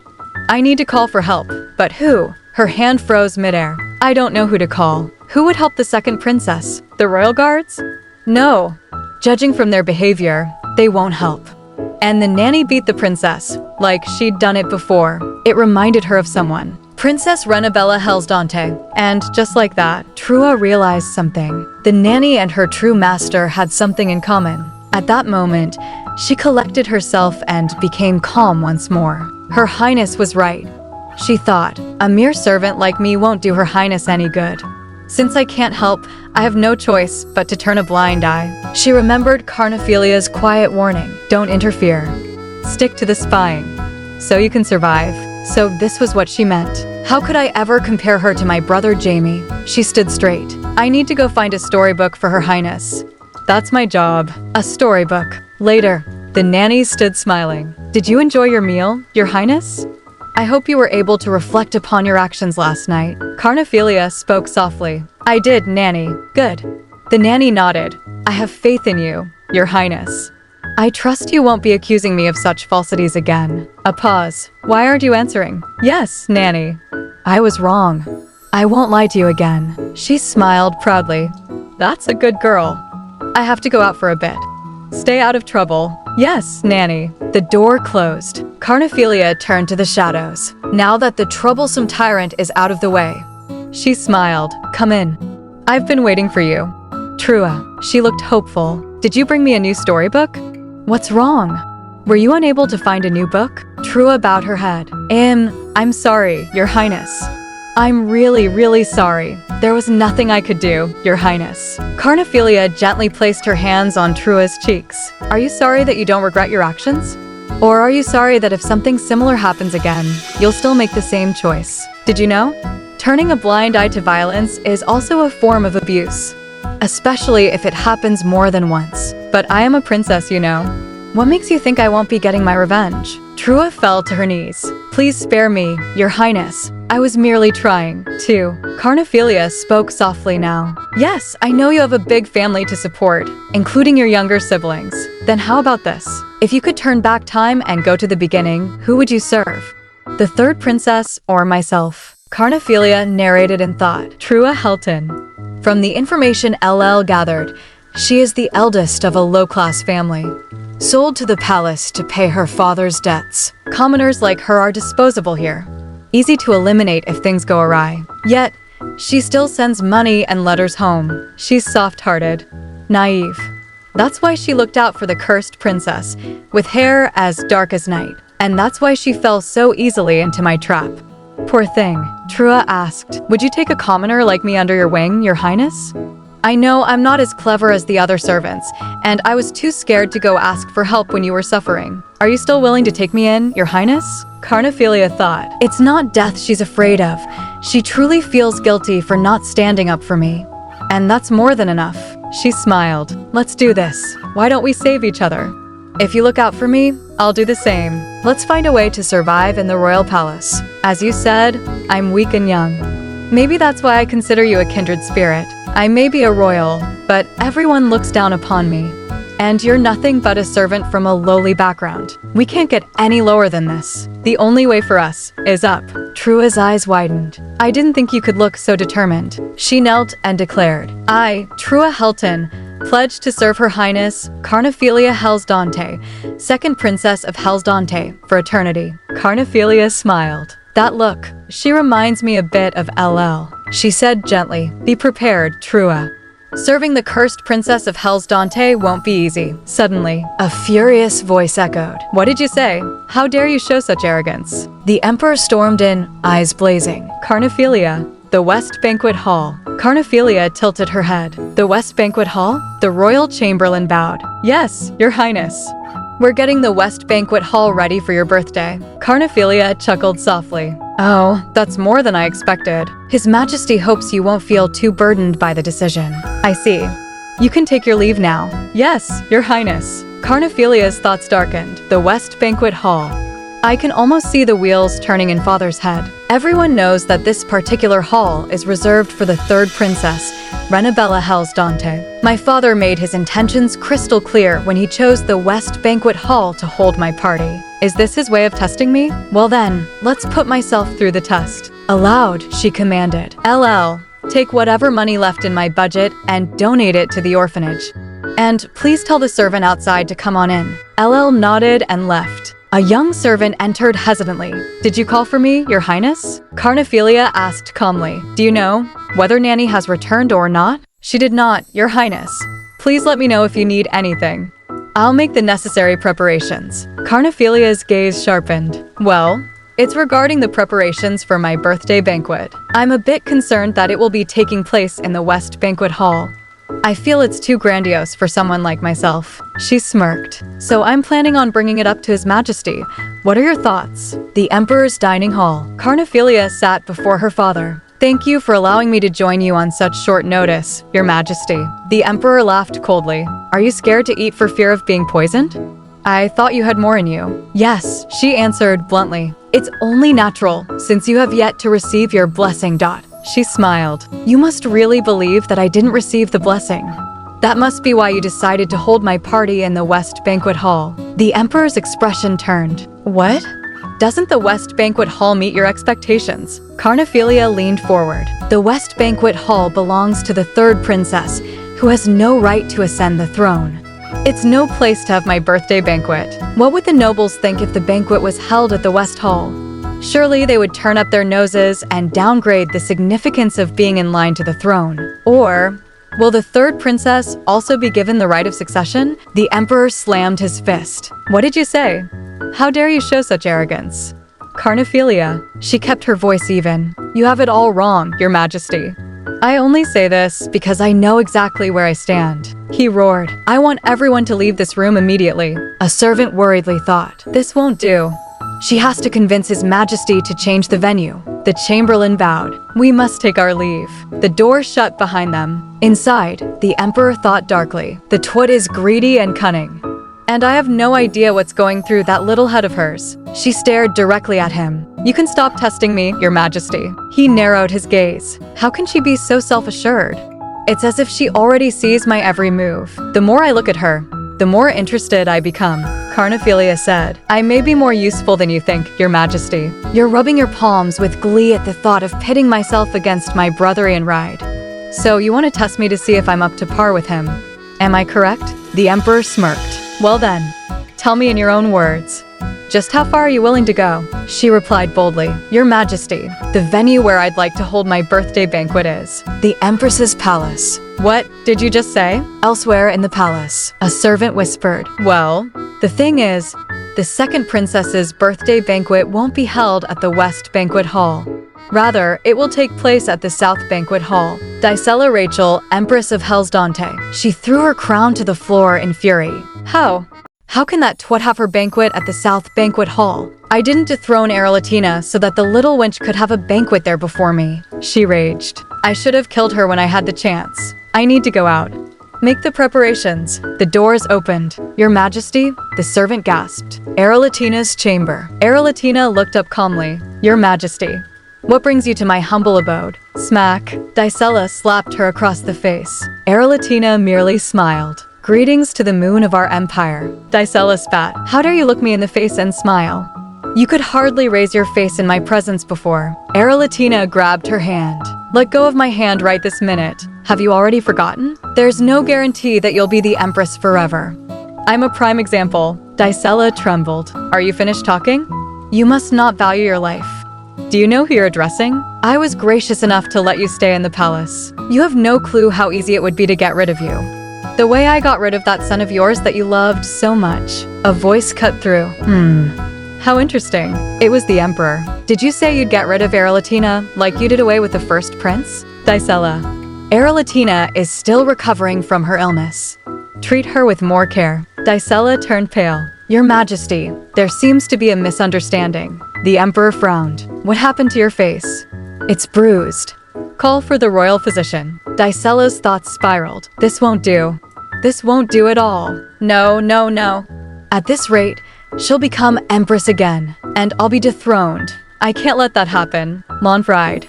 I'll call him in. He must come back to the palace and protect me. Back in her room, Carnephelia chuckled. Haha. The rumors are spreading more quickly than I anticipated. In fact, I think I can hear the Empress's screams all the way here in my room. Oh, I wonder when Nanny will return. I'd hate for her to miss out on all the fun. And outside, Nanny stormed down the corridor, fuming. The palace air was tense when the Nanny burst through the doors. Your Highness, I heard you went against my word and left your rooms. But as she stormed in, her eyes narrowed in suspicion. Who is that? She thought. Sitting calmly was Carnephelia, smiling softly. Welcome back, Nanny. What took you so long? The nanny raised her hand in frustration. Why you? But then she froze. Her eyes widened. Isn't that a royal physician? It seems His Majesty sent the oldest and most useless one to attend to the second princess. She turned sharply, her voice cold. There was no need to call for the royal physician over something so trifle. She continued, condescending and dismissive. Her Highness has been frail since she was a child. She bleeds often from the nose. There's no need for you to be here, as the bleeding usually stops on its own. The royal physician, unfazed, asked gently, Do you suffer nosebleeds often, Your Highness? May I take a look at your hand? The nanny's thoughts grew dark. Did she just ignore me? Carnephelia extended her hand silently to the physician. But the nanny was far from done. I asked you to leave. Her Highness needs her rest. Carnephelia turned and glared at her. Why is she looking at me like that? The nanny thought, confused. And then crack. The physician struck the floor with her cane, shouting, Shame on you. What do you mean she was frail as a child? Her Highness is still of tender age. Her voice rose with fury. Nosebleeds are still a form of bleeding. How dare a mere nanny treat it as if it were nothing? She seethed. You're supposed to be her caretaker. TSK. Her Highness is weak and frail because of your incompetence. Calming slightly, the physician said, I'll send over the medicine shortly. Make sure Her Highness takes them on time. Carnephelia then said calmly, Trua, LL. Please escort the royal physician back to her quarters. Of course. Trua replied with a bow. The royal physician, near retirement, had long served the royal family. In the nanny's eyes, she probably seemed old and powerless. But being scolded so publicly, Nanny was fuming. Your Highness, ever since you started acting out, people have started to look down upon me. I don't deserve to be treated this way. But Carnephelia remained quiet. Yes, get angrier. Keep going, she thought. Show the world how insolent you are. Why are you suddenly acting this way? You were such an angel. Why did you change? The nanny demanded. You should know your place. Think of your background, Your Highness. She hissed. You should consider yourself blessed to have a nanny that looks out for you like I do. I'm the only one who genuinely cares for you. So why aren't you listening to me? Her voice dropped to a venomous whisper. You see, the higher you climb, the more satisfying it will be to watch you fall. Then she said coldly, you should be content with what you have, instead of craving things you can't possibly reach. She sneered. Why are you looking at me like that? Are you thinking of something silly again? Do you still believe you have a chance at ascending the throne? Carnephelia finally spoke, voice steady. Your memory must be failing you, Nanny. She smiled sweetly. I'm in line to the throne. Or have you already forgotten? She clapped lightly. I also realize that I have the power to make my own decisions. What do you mean? The nanny asked, alarmed. Carnephelia giggled. For example, I have the right to hire and fire the staff from my palace. That's nonsense, the nanny shouted. But servants suddenly appeared and grabbed her arms, escorting her out. The nanny trembled. Are you removing me from my post? Carnephelia waved serenely. That's right, nanny. Take care. You can't do this to me, Your Highness, she screamed. Let me go. Get your hands off me. You're making a big mistake, Your Highness. You won't survive in the royal palace without me. You won't last a day without me. Carnephelia sighed. She's so loud. Will you shut the door? Yes, Your Highness. The maid answered, quickly closing it. Trua stepped forward. I'm sorry, ma'am, but Her Highness needs her rest. Please stop causing a ruckus and take your leave now. The door slammed. Outside, the nanny collapsed to the floor. How dare you? She whispered. Then she shouted, How dare you? Trua stood inside, thoughts racing. Her Highness got rid of the nanny, but I'm not sure whether this was a good idea. Rumors will spread throughout the palace. So many questions rushed through Trua's mind, but she stayed silent. For the second princess looked utterly unbothered, as if she were above it all. Carnephelia took a sip of tea. This is medicinal tea, isn't it? How very kind of you. After Nanny's removal, the palace was abuzz. Everyone talked about the second princess for betraying the only person who had looked out for her. Of course, they all knew who the source of the gossip was. Carnephelia sat reading, unfazed. Nanny can spew lies about me for all I care. But your banquet is right around the corner, Your Highness, Trua said, worried. Everyone will be gossiping about you. They've been gossiping about me even before this incident took place, Carnephelia replied. It makes no difference to me. Trua blinked. Well, Her Highness is right, Trua thought. Even the staff working at her palace were constantly talking about her behind her back. How can she be so calm about it? Sometimes, it's hard to believe that Her Highness is still a mere child. Carnephelia glanced up. If you're still worried, why don't you go spy on Nanny on my behalf? You wish for me to spy on the nanny? Trua asked. I'm not sure if I'm the right person for the task, but I'll do the best I can. You don't have to. It was just a passing thought, Carnephelia said gently. Well then, let's find a task more suited for you. Pardon? Trua blinked. It doesn't have to be a special task. I'm sure we'll find something that you're good at. And when you do, will you let me know? You're my people, Trua. I'd like to get to know you better. Your Highness. Trua said, moved. Suddenly, there was a knock at the door. What is it, LL? Carnephelia asked. LL entered quietly and handed over a letter. A letter? Carnephelia asked, surprised. Trua gasped. This is. Carnephelia smiled knowingly. Yes. It's an invitation from the third princess. She opened it and read aloud. I heard there was a change of venue for your birthday banquet. To thank you for not using the West Banquet Hall and to congratulate you on your upcoming birthday, I'd like to invite you to play dolls with me tonight. I hope you'll accept my invitation. Renabella Vin Hels Dante. Carnephelia looked up, amused. When will my new doll be arriving? Welcome to Rennie's dollhouse. Renabella's dollhouse is her favorite place inside the palace. But it's not your average, cutesy little dollhouse. A maid hesitated before whispering, it's as grotesque as I remember. Renabella Vin Hels Dante, born to Tyrant Charade and Empress Dacella, was the apple of her parents' eyes. But the third princess had a rather unique hobby. She liked to play house by using her servants as dolls. No one knew when this macabre habit began. One had to wonder, does perversity run in the Hels Dante blood? Renabella, waving a doll's hand, chirped, looky here. Hi, friend. Nice to meet you. Carnephelia, watching silently, thought, all that suffering, simply because they served the wrong master. Now then, Rennie said cheerfully, say your hellos. She's new to our dollhouse. She pointed. This doll was here first, so she's going to be your big sister. Carnephelia noticed. The girl must be new. Her clothes and face were still clean. Grotesque, nonetheless. Unfortunately, there was nothing she could do for them right now. Renabella giggled. What do you think? Do you want to be Rennie's friend? I'll buy you a new outfit and brush your hair. You're a royal, so you have a choice. Do you want to be my doll, or will you give me your eyes instead? They're so twinkly. Carnephelia didn't respond. Renabella asked again, do you want to be my doll, or give me your eyes? Her eyes twitched. Did you just laugh in Rennie's face? She asked. Carnephelia thought, she catches on fast, just like her older brother. Then she spoke calmly. You can't turn me into one of your dolls, let alone take my eyes, Renabella. Renabella pouted. Why? They said you were a bastard. That means I'm higher than you. Carnephelia grabbed her shoulder firmly. What are you talking about? Unlike you, I'm in line to the throne. And I'm your older sister. Not the other way around. Mind your manners. Renabella blinked. Older sister? Carnephelia smiled. That's right. I'm the second princess, and you're the third. Renabella frowned. That's strange. Nanny said I could do whatever I want, since you're a bastard child.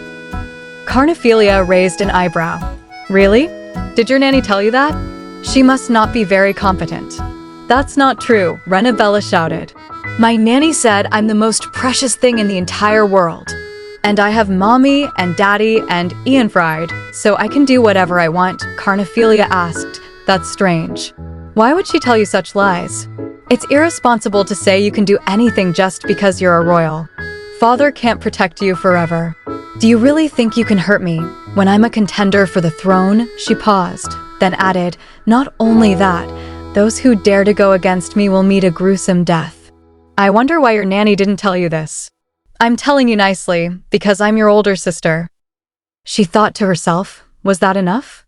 Even an idiot would understand the veiled threat behind my words. Pretty, Renabella muttered. What? Carnephelia asked. She pointed at her eyes. Your eyes are pretty. Carnephelia grabbed her hand. Do you understand what I just said? Mind your manners, little sister. I will, older sister, Renabella replied. Carnephelia gave a cold smile. That's right. I'm your older sister, Renabella. Wait, does that mean I can't have your eyes? She asked. They're so sparkly, Carnephelia said. Don't feel too bad. I brought you a gift to make up for it.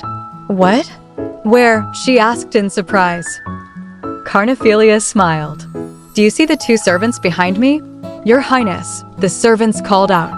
Huh, Renabella scowled. I don't need ugly dolls in my dollhouse. Carnephelia replied, Oh, I thought you'd recognize who they were right away. They belong to our brother, Tamfride. Really?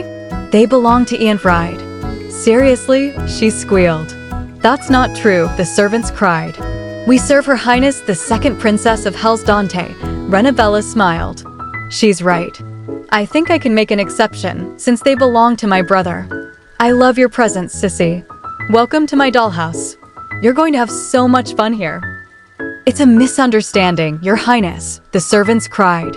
We're sorry. Please save us. Carnephelia thought, I know you two will stab me in the back the minute your rail owner gives you orders. There's no reason for me to keep you by my side. Meanwhile, at the Svenbach Manor, Nasquin asked urgently, Are you really going to the second princess's birthday banquet? It's too dangerous. Answer me, Lady Pretta. It would be dangerous even for the Duke, Lady Pretta responded. Sorry, Nasquin, but it's already been decided. How can you be so nonchalant about it? He snapped.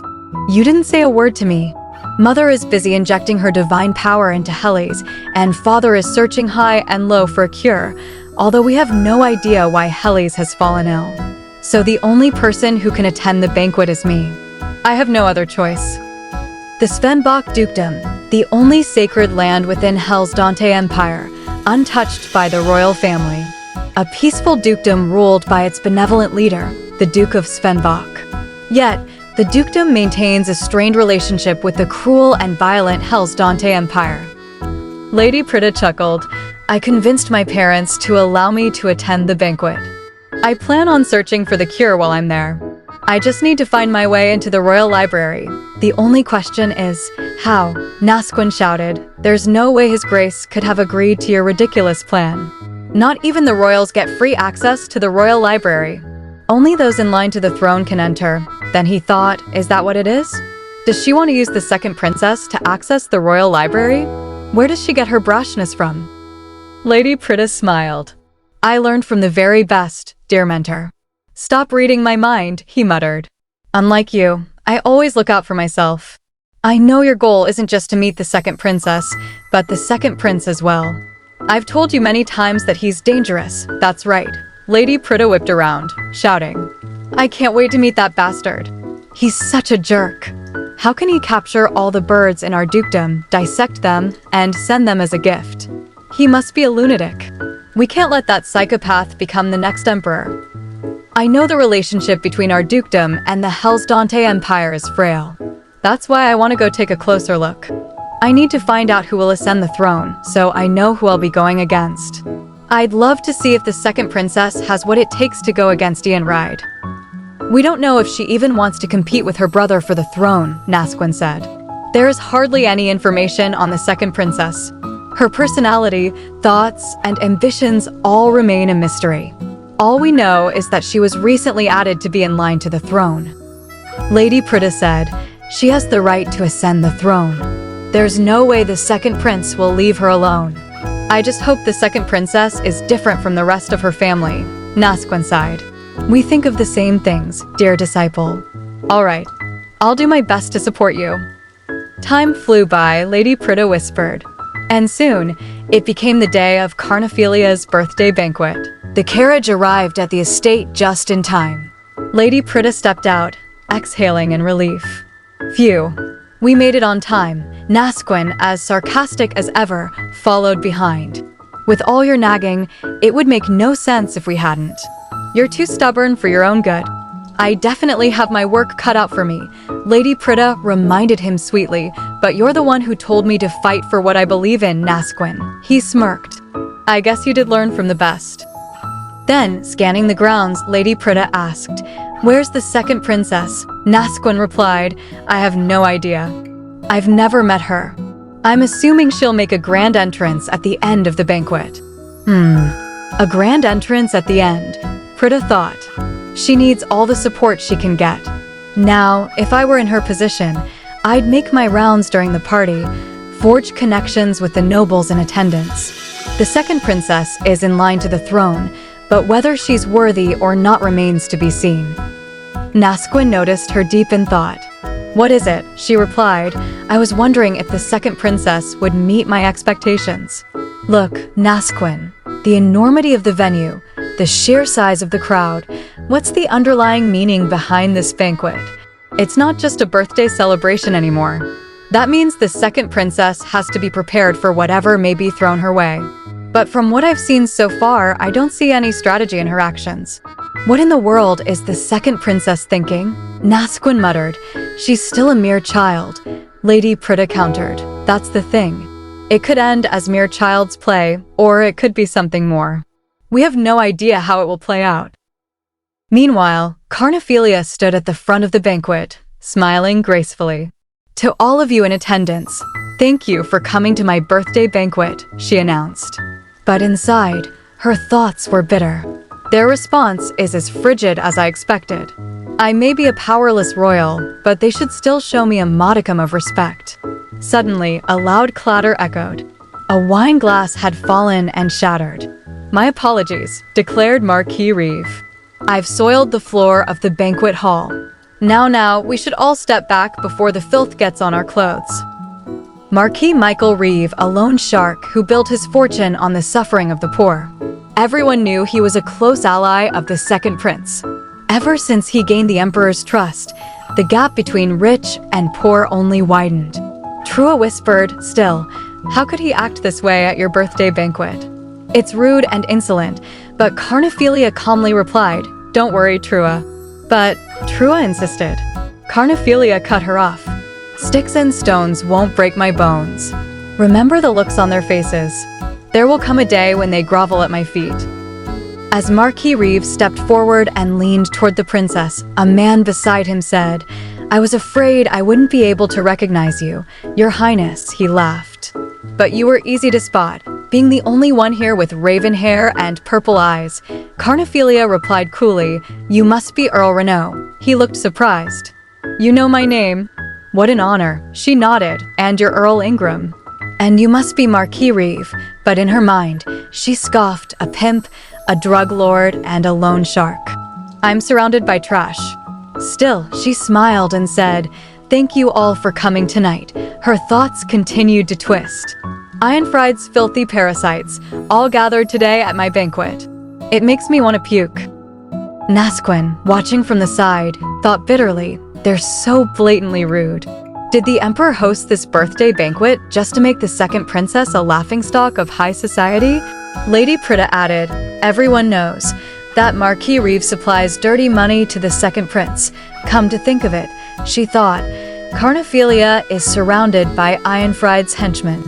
Nasquin nodded solemnly. "That's the royal palace in a nutshell. I'm sure the second princess is used to this kind of treatment. She's not worthy to ascend the throne if she can't hold her own here." But Lady Pretta frowned. The second princess has no supporters to back her. If she crumbles here, she'll become a plaything for the emperor. And Ironfried will destroy her once and for all. However, I shouldn't get involved right now. There's nothing I can do and no reason to do so. Aloud, she muttered, "How cruel." "Let's go, Nasquin." As they turned to leave, she thought, "If I stay another minute, I'm going to say something I'll regret." Nasquin smiled faintly, thinking to himself, "I can almost read your mind. I hope the second princess survives this ordeal. If she proves herself to be worthy, the dukedom of Svenbach will offer our full support." Carnephelia then chuckled softly. "Oh, I almost forgot. My special guest is about to arrive. Please get ready to pay your respects." "What?" Marquis Reeve asked. "Did you say someone's coming?" Murmurs broke out across the room. "How can this be? Am I seeing things? Whoa, what is she doing here?" Arelletina Finch and Aston walked in gracefully. "I hope I'm not too late," she said. Carnephelia smiled. "You're right on time." "You look beautiful today," Arelletina said warmly. Carnephelia chuckled. "You're ever so kind." Arelletina glanced at her gown. "The dress I made for Marina Belle is finally put to good use." "I'm sorry to come empty-handed to your birthday banquet," she added. "It's fine," Carnephelia replied. I'm glad you were able to make it today. Nonetheless, Arelletina said, I'd like to express my gratitude for inviting me. Carnephelia answered kindly, say what you wish of me, and I'll do my best to make it happen. Well then, Arelletina began, I do have a wish I'd like to ask of you. Will you become my never-setting moon, your highness? Meanwhile, at the outskirts of the royal palace, a guard glanced around. Why is there so much commotion? Who could it be at this hour? Then his eyes widened. That's all hail the second prince of Hellsdante, the voice rang out. Lanfried Hellsdante, the second prince of Hellsdante, had returned. At the entrance of the southern banquet hall, the guards stood firmly in place. You cannot enter without an invitation, one said sternly. You have no choice but to head back, my lady, but the old woman was unfazed. Nanny stepped forward and shouted, Don't you know who I am? I'm the nanny of Her Highness, the second princess of Hellsdante.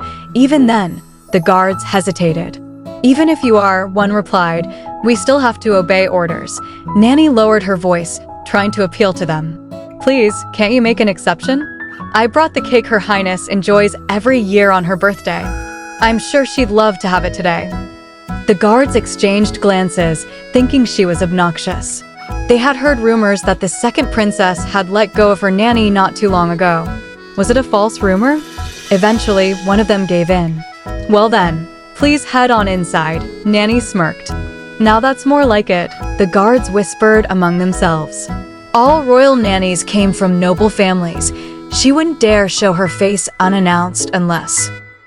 Inside the banquet hall, Carnephelia turned to Arelletina and asked softly, Will you become my never-setting moon, your highness? It was more than a poetic phrase. In the empire, the emperor was the sun. The moon? That was the empress.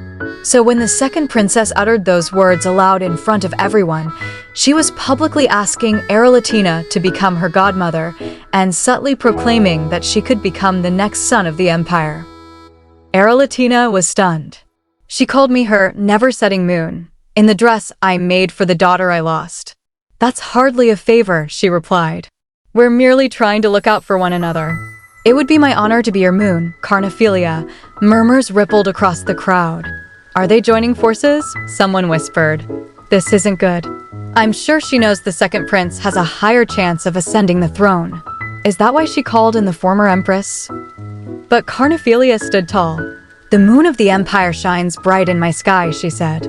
As a member of the royal family in line to the throne, I pronounce to all gathered today, those who threaten me, those who threaten my people, and those who threaten to take my place, a curse, stronger than any blessing, shall be placed on their necks, hearts, and lungs, and it will eventually take away the meaning of their existence. Just then, a voice rang out from behind the crowd. It seems I came right on time for the festivities. The second prince had arrived. Son, a lady behind him called out, but he ignored her, smiling instead. I came on your behalf to celebrate the birthday of my half-sister. But now that you're here, why don't we enjoy the party together, your majesty? Oh, you're here too, Renabella. Yes, dear brother, Renabella giggled. Now then, the prince said, let's say hello to our half-sister. His mother tried again. Son, you have yet to greet me properly, but he interrupted her coldly. Hold up, mother. I'll pay you an official visit after the banquet is over. His thoughts wandered as he entered the grand hall. This is the banquet hall father denied my mother. I see it now. The color scheme, the atmosphere, it reminds me of ex-Empress Arelletina. No wonder mother was dying of jealousy. Raven hair and violet eyes, named after a poisonous flower. I let her live because she wasn't worth my time or effort. But I didn't think she'd try to get in my way like this. Why isn't she on her guard? I could behead her with a mere flick of my wrist. That's strange, he said aloud, looking directly at Carnephelia. Aren't you frightened of me? He chuckled. How refreshing. Everyone trembles in my presence, but you seem so calm. And I can't read your thoughts at all. So interesting indeed. I hope you last longer than the former crown prince did. But Carnephelia answered gently, today is a day of celebration. Why don't we enjoy the banquet in peace? She remained composed, even as her inner thoughts stormed. All eyes are on us. I hope Her Highness doesn't lose her cool. I dreamed of this moment ever since I came back into the past. I thought it would be nerve-wracking, but I feel strangely detached. The former me would have trembled in fear. I might have cried. But now I just feel a little sick in the stomach. What I'd do to swing my fist into that arrogant face of his right now. Well, the prince continued. I should have brought you some flowers for your birthday. Carnephelia smiled politely. It's the thought that counts. Renabella jumped up, cheeks red. Oh, Rennie has a present for you. I, the cute and lovely Renabella, am your birthday present, older sister. You love your present, right? The prince paused, confused. Sister? Did she just say older sister? Didn't expect that from Rennie. Carnephelia turned her eyes back to him. It's a bit of a shame, really. You were a bit late for the main event. Her Highness had just promised to be my never-setting moon. The prince blinked. Is that so?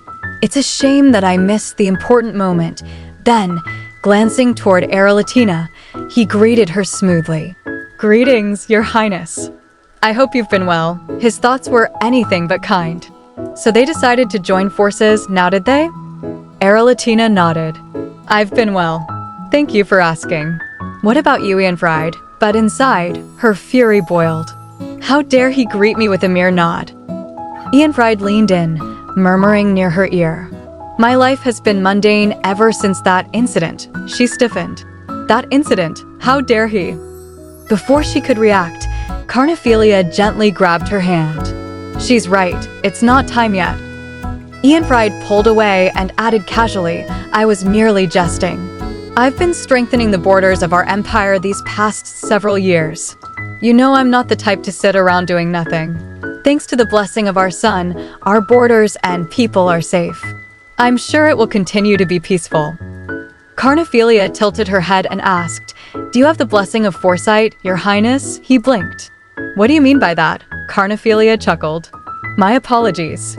It's just that your statement was so full of conviction.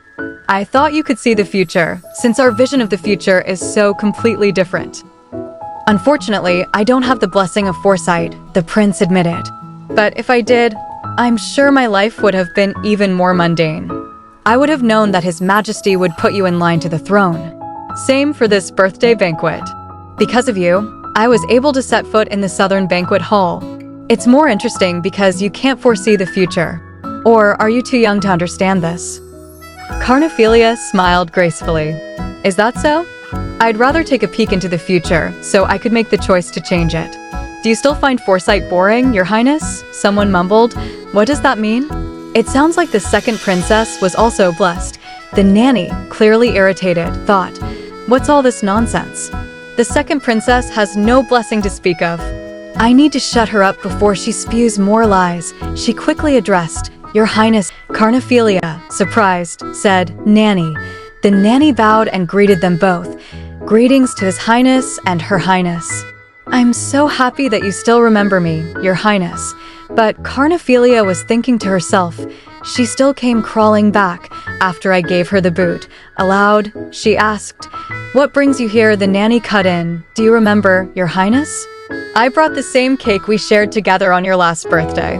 We celebrated just the two of us in your quarters.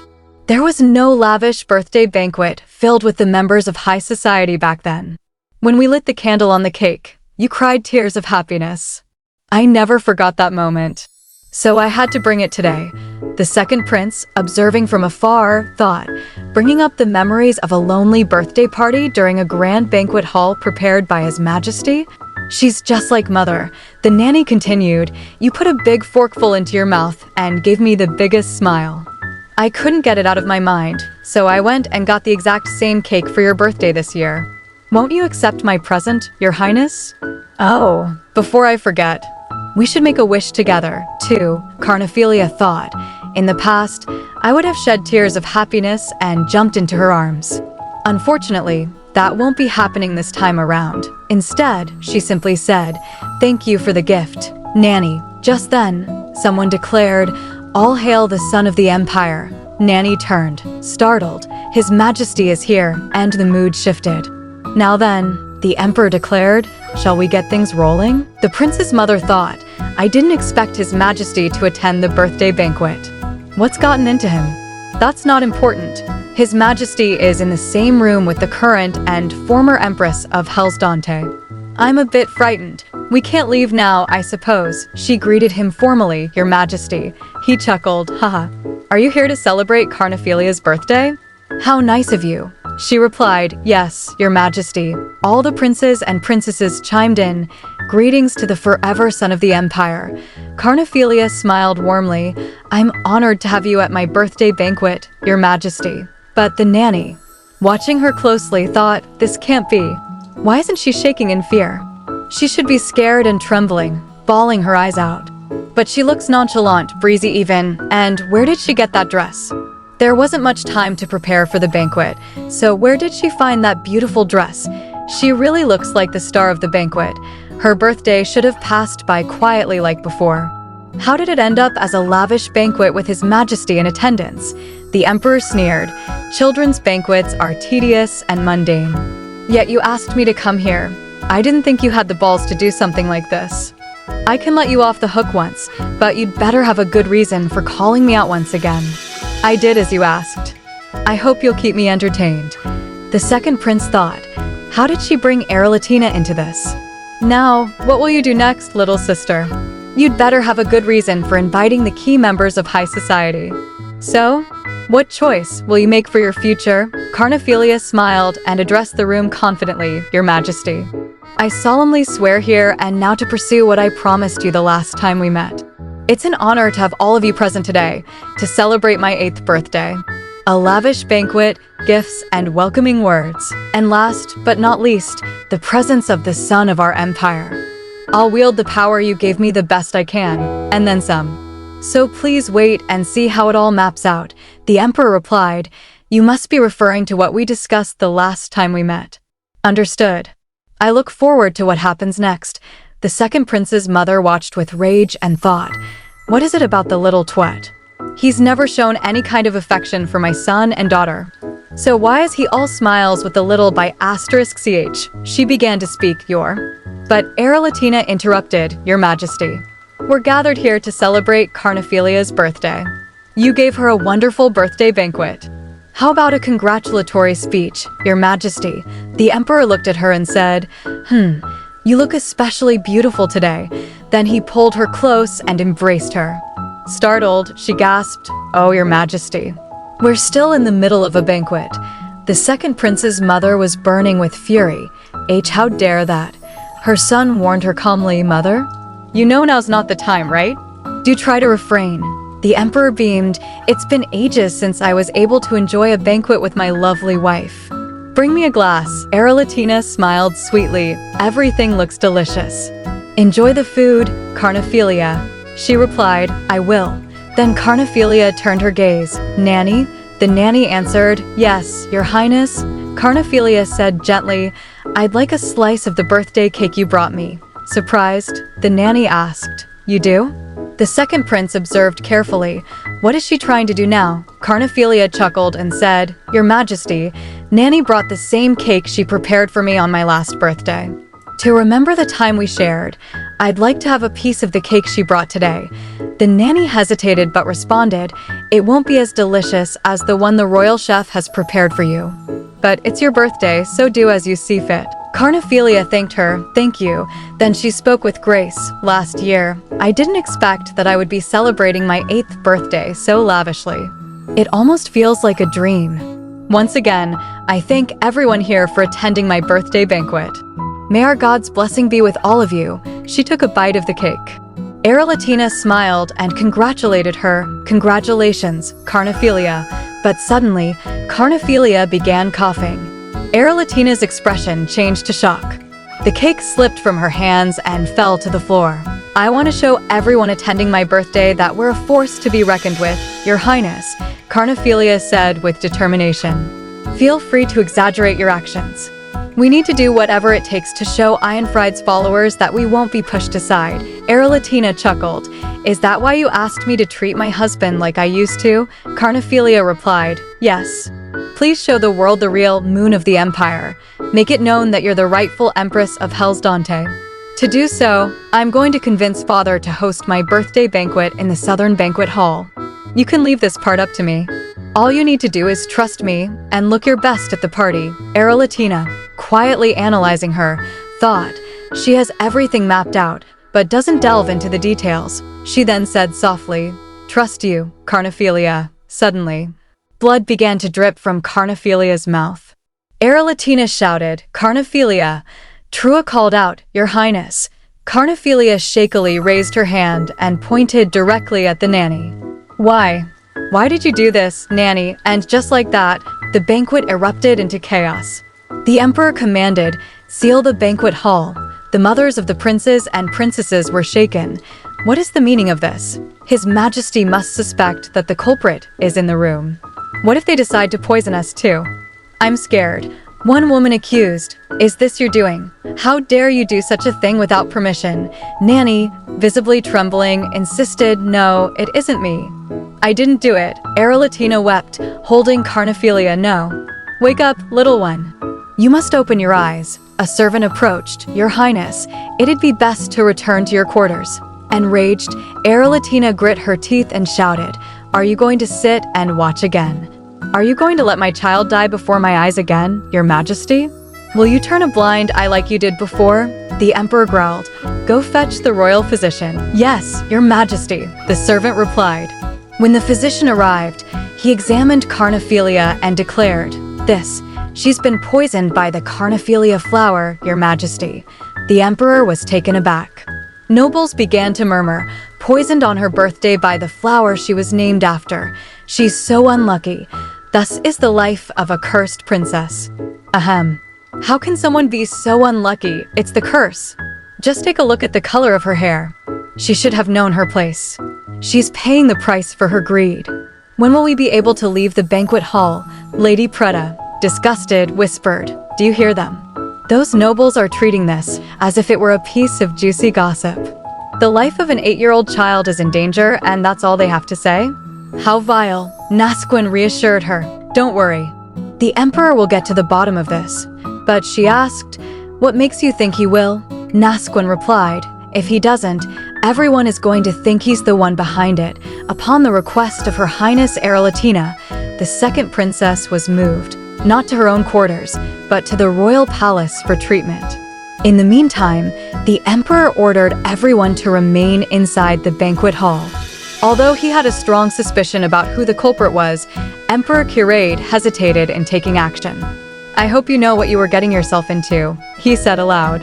If you didn't, you'll have to face the consequences.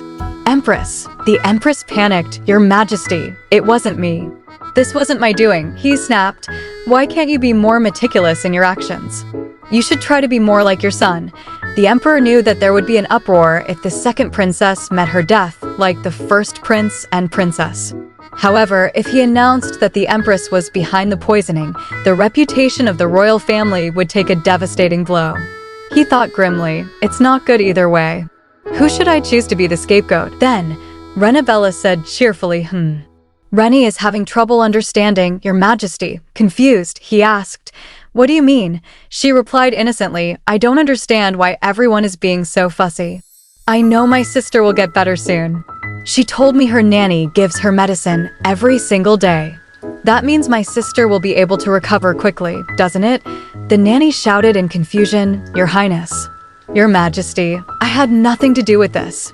The second prince stepped forward. Come to think of it, you brought that cake to the banquet, Lady Vet.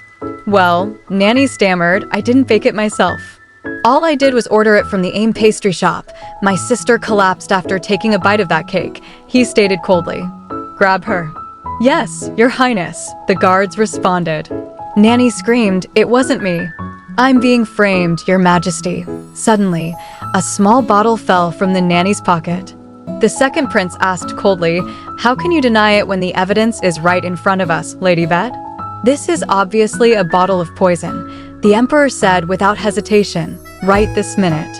Send the knights to the second princess's quarters and bring me evidence that she was being poisoned. Yes, Your Majesty, the knights obeyed. Meanwhile, at the emperor's palace, Lady Pretta entered the room and said, May the blessing of our God be with you, Your Highness. Pretta Svenbach of House Svenbach at your service, Arelletina asked, How did you find your way to the royal palace? She thought. The Hellsdante Empire and the Dukedom of Svenbach aren't on best of terms. So how did she come here alone without guards? How reckless of her. Aloud, she asked, "So what brings you here?" Lady Pretta faltered for a moment before speaking.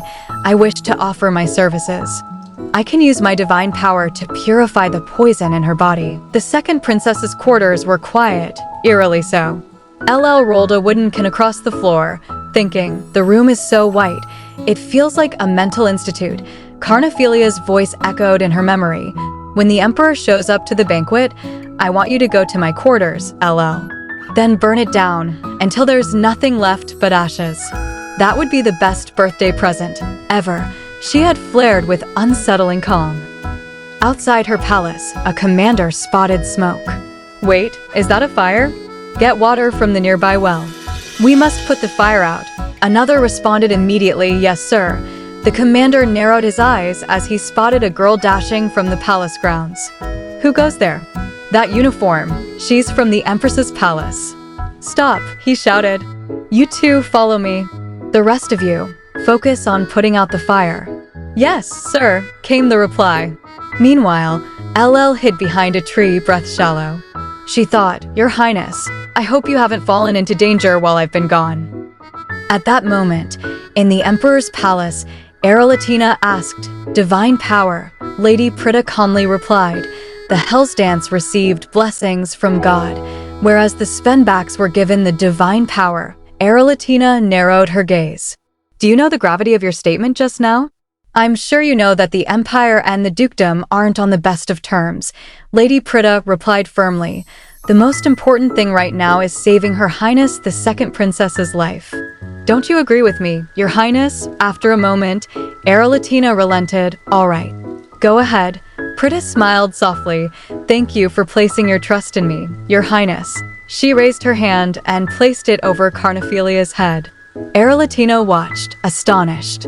"So that's the divine power." Lady Pretta, however, frowned. "How strange. Her body is showing signs of recovery, yet she still remains unconscious." She looked to Arelletina. "Your Highness, please keep talking to the princess." Nodding, Arelletina held Carnephelia's hand. "Wake up, Carnephelia. It's far from over. There's so much more left for us to do." Within Carnephelia's mind, something stirred. "What is this?" she thought. "This is my former self." Then a man with yellow hair spoke. "Good thinking, Svenbach. I hereby give permission for Carnephelia Hellsdante to wed Helis Svenbach." Carnephelia's heart sank.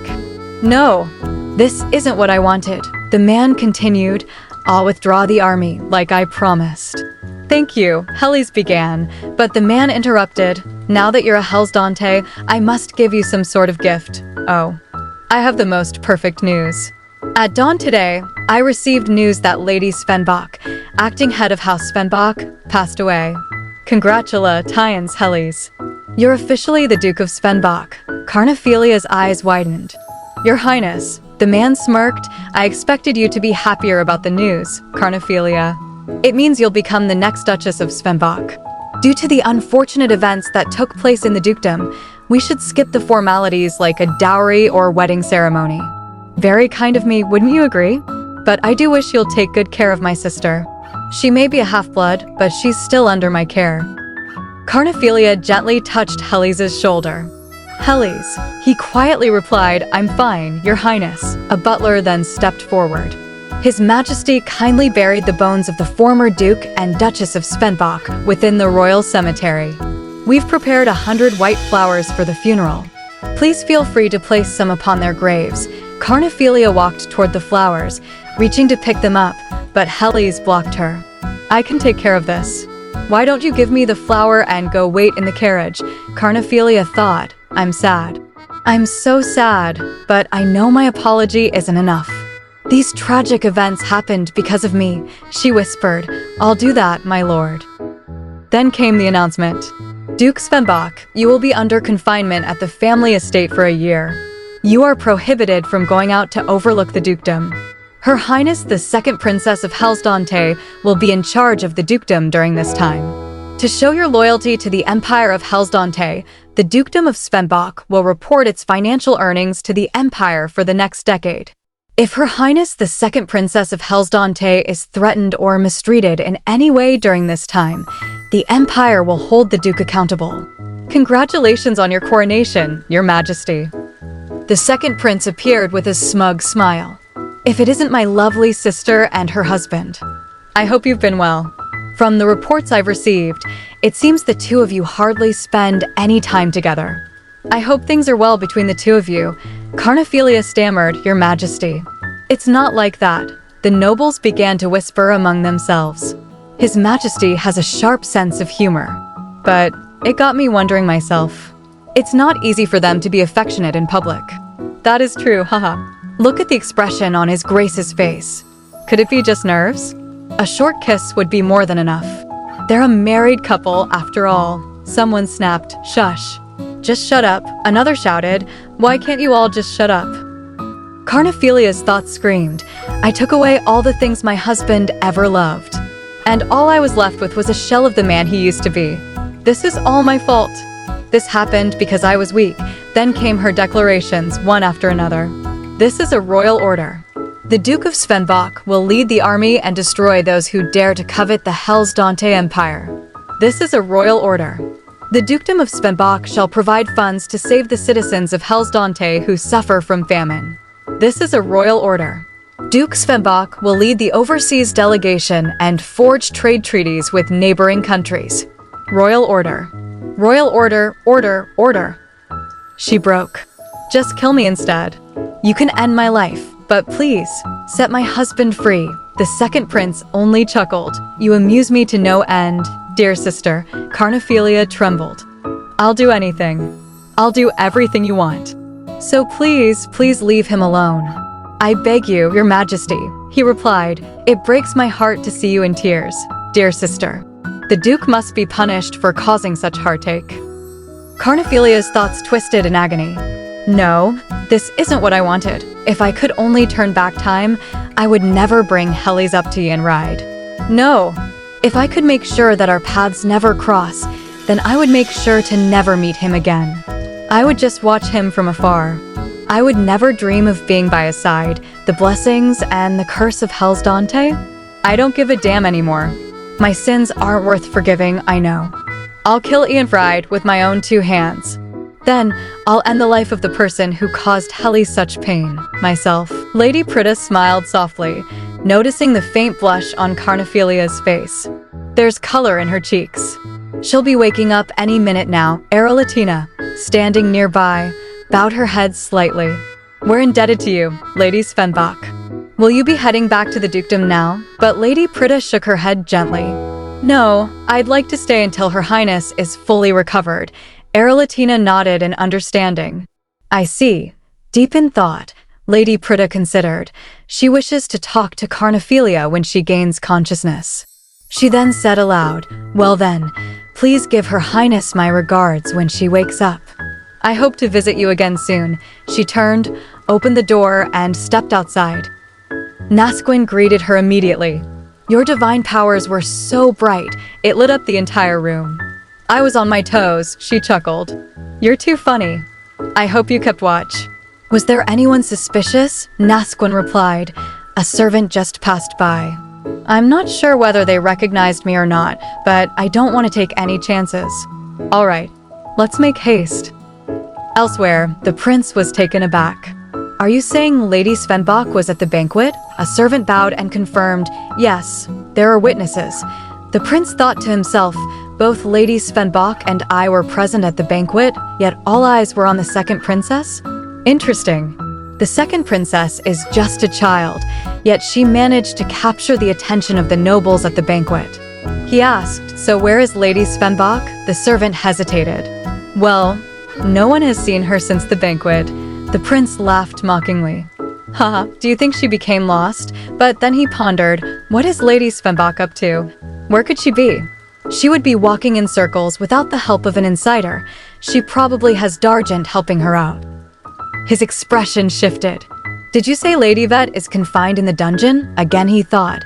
Lady Vet will cause a ruckus if I went to see her. With a sly smile, he said, I'll pay a visit to Mother first. The servant responded, we'll make the preparations, Your Highness. Just then, the door burst open and a maid shouted, Your Highness. The prince frowned. How dare you barge into my room in this fashion? The maid gasped, my apologies, Your Highness. But word is that the second princess has gained consciousness. The royal physician proclaimed that she couldn't have recovered without a blessing, and she's heading over to visit the Empress with Her Highness Arelletina. What? The prince muttered, then thought angrily, well, look at that. How dare she bring up the blessing? You have no right to a blessing, half-blood brat. Meanwhile, in the Empress's chamber, she snapped, what did you say? Didn't you say that she just regained consciousness? Why is she coming to see me? She should be in bed recovering. How annoying. The maids bowed and said, they're nearly here, Your Majesty. What will you have us do? The Empress shouted. What do you mean? You should send them, but then she paused. Wait. All I need to do is convince the brat to take my side. If I take her under my wing, she will testify for me, not against me. I can frame Lady Bet. Then I'll be free of all charges. She's still a young thing. I'm sure she'll do as I say if I show her a bit of mercy. She said calmly, it's fine. When the second princess arrives, show her to my dining room. Yes, Your Majesty, the maids replied. In the Empress's dining room, she chuckled, you were asleep for quite some time, so I prepared something for you to eat. Being unconscious takes up more energy than you'd think, don't you agree? I made sure to use the healthiest ingredients. Please enjoy yourself. But internally, she thought bitterly, what is she staring at the food like that? I deigned to prepare food for her. Carnephelia asked quietly, you prepared a feast for me, Your Majesty. Arelletina quickly interjected, you don't have to eat, Carnephelia. The Empress erupted, how dare you tell her not to eat the food that I personally prepared? I prepared the food especially for the second princess. How dare you? Her thoughts raced, that beat CH. She's on her high horse after receiving the attention of His Majesty, asterisk. Carnephelia bowed her head. My apologies, Your Majesty. Her Highness didn't mean to be rude. She said it because she's worried for me. Please don't be angry, Your Majesty. The Empress blinked, surprised. Worried, Carnephelia explained, I always fell ill after my meals. So eating is difficult for me, the Empress softened. Oh, you poor thing, but in her mind, she scoffed. For someone who received a blessing, she seems to be rather frail. She won't stand a chance against my Ian-bride. Carnephelia then said, I heard you were in a plight because of me, Your Majesty. That's why I came here as soon as I woke up, the Empress nodded. How clever of you. Yes, I was put in a spot because of what happened. Carnephelia's eyes sharpened. I have just one question for you, Your Majesty. Do you wish me dead, Your Majesty? The Empress gasped. What do you mean by that? Carnephelia asked again. Does that mean you want me alive? The Empress quickly said, you are His Majesty's child, like my son and daughter. Of course I wish for you to be healthy. I'm innocent. I've never ordered anyone to feed you poison. But inside, she was fuming. Why do I feel like I'm being interrogated? How annoying. Carnephelia smiled. That's all I needed to hear, Your Majesty. Now then, will you give me permission to find the culprit? Who dared to poison me and frame the Empress of Hellsdante, so I can punish them as I see fit? The Empress blinked. You wish to clear my name? Carnephelia smiled sweetly. Sinners must be punished for their evil deeds. The Empress pretended to be touched. I'm touched that you wish to personally clear my name. You can do as you see fit. A moment later, in the Empress's hallway, Arelletina looked at Carnephelia with concern. Wasn't that stressful for you? Maybe we should have gone to His Majesty instead, but Carnephelia shook her head with a faint smile. No, it was the right time to visit Her Majesty. Anyways, did the person who saved me go back safely? Arelletina asked carefully. Would you like to meet them once this is over? Carnephelia exhaled. No, I don't want to meet them. Her thoughts drifted. There's only one type of divine power that could have pushed the poison out of my body. I don't deserve to receive help from the Svenbach family. I don't want them to get involved. Suddenly, the prince appeared. So the rumors were true.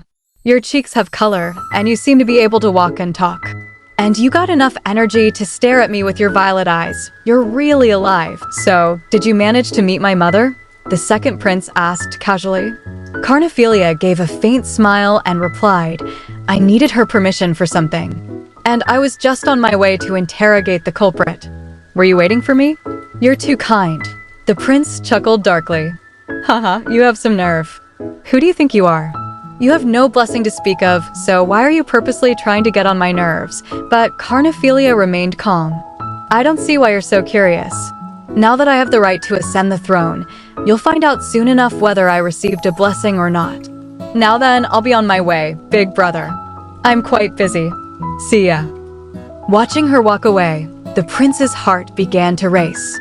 Unlike the first prince, she's quite feisty. I like it. Don't disappoint me, half-sister.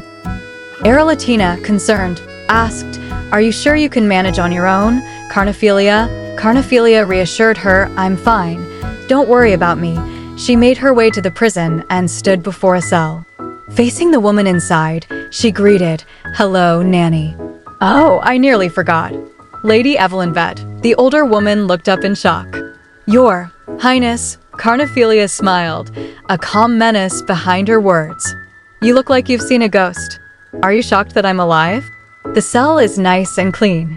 Consider yourself lucky that you're confined here. Panic set into the nanny's voice. Your Highness, please relay my message to His Majesty. I was framed. It's all a misunderstanding, Carnephelia asked. What do you mean? Nanny cried out, I fed you and bathed you for 8 years. There's no way I'd try to poison you. You know I would never do such a thing. Wait, was it all an act? Did you pretend to collapse and vomit blood?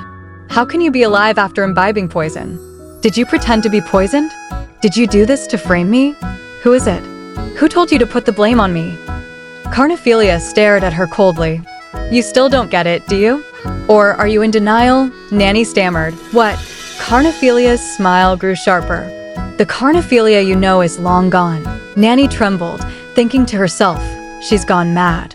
She started to lose it on the day she went to see His Majesty. I need to talk to Her Majesty. I have nothing to say to a liar like you. Carnephelia's voice cut through her thoughts. Asking for Her Majesty is futile. You'll die anyways.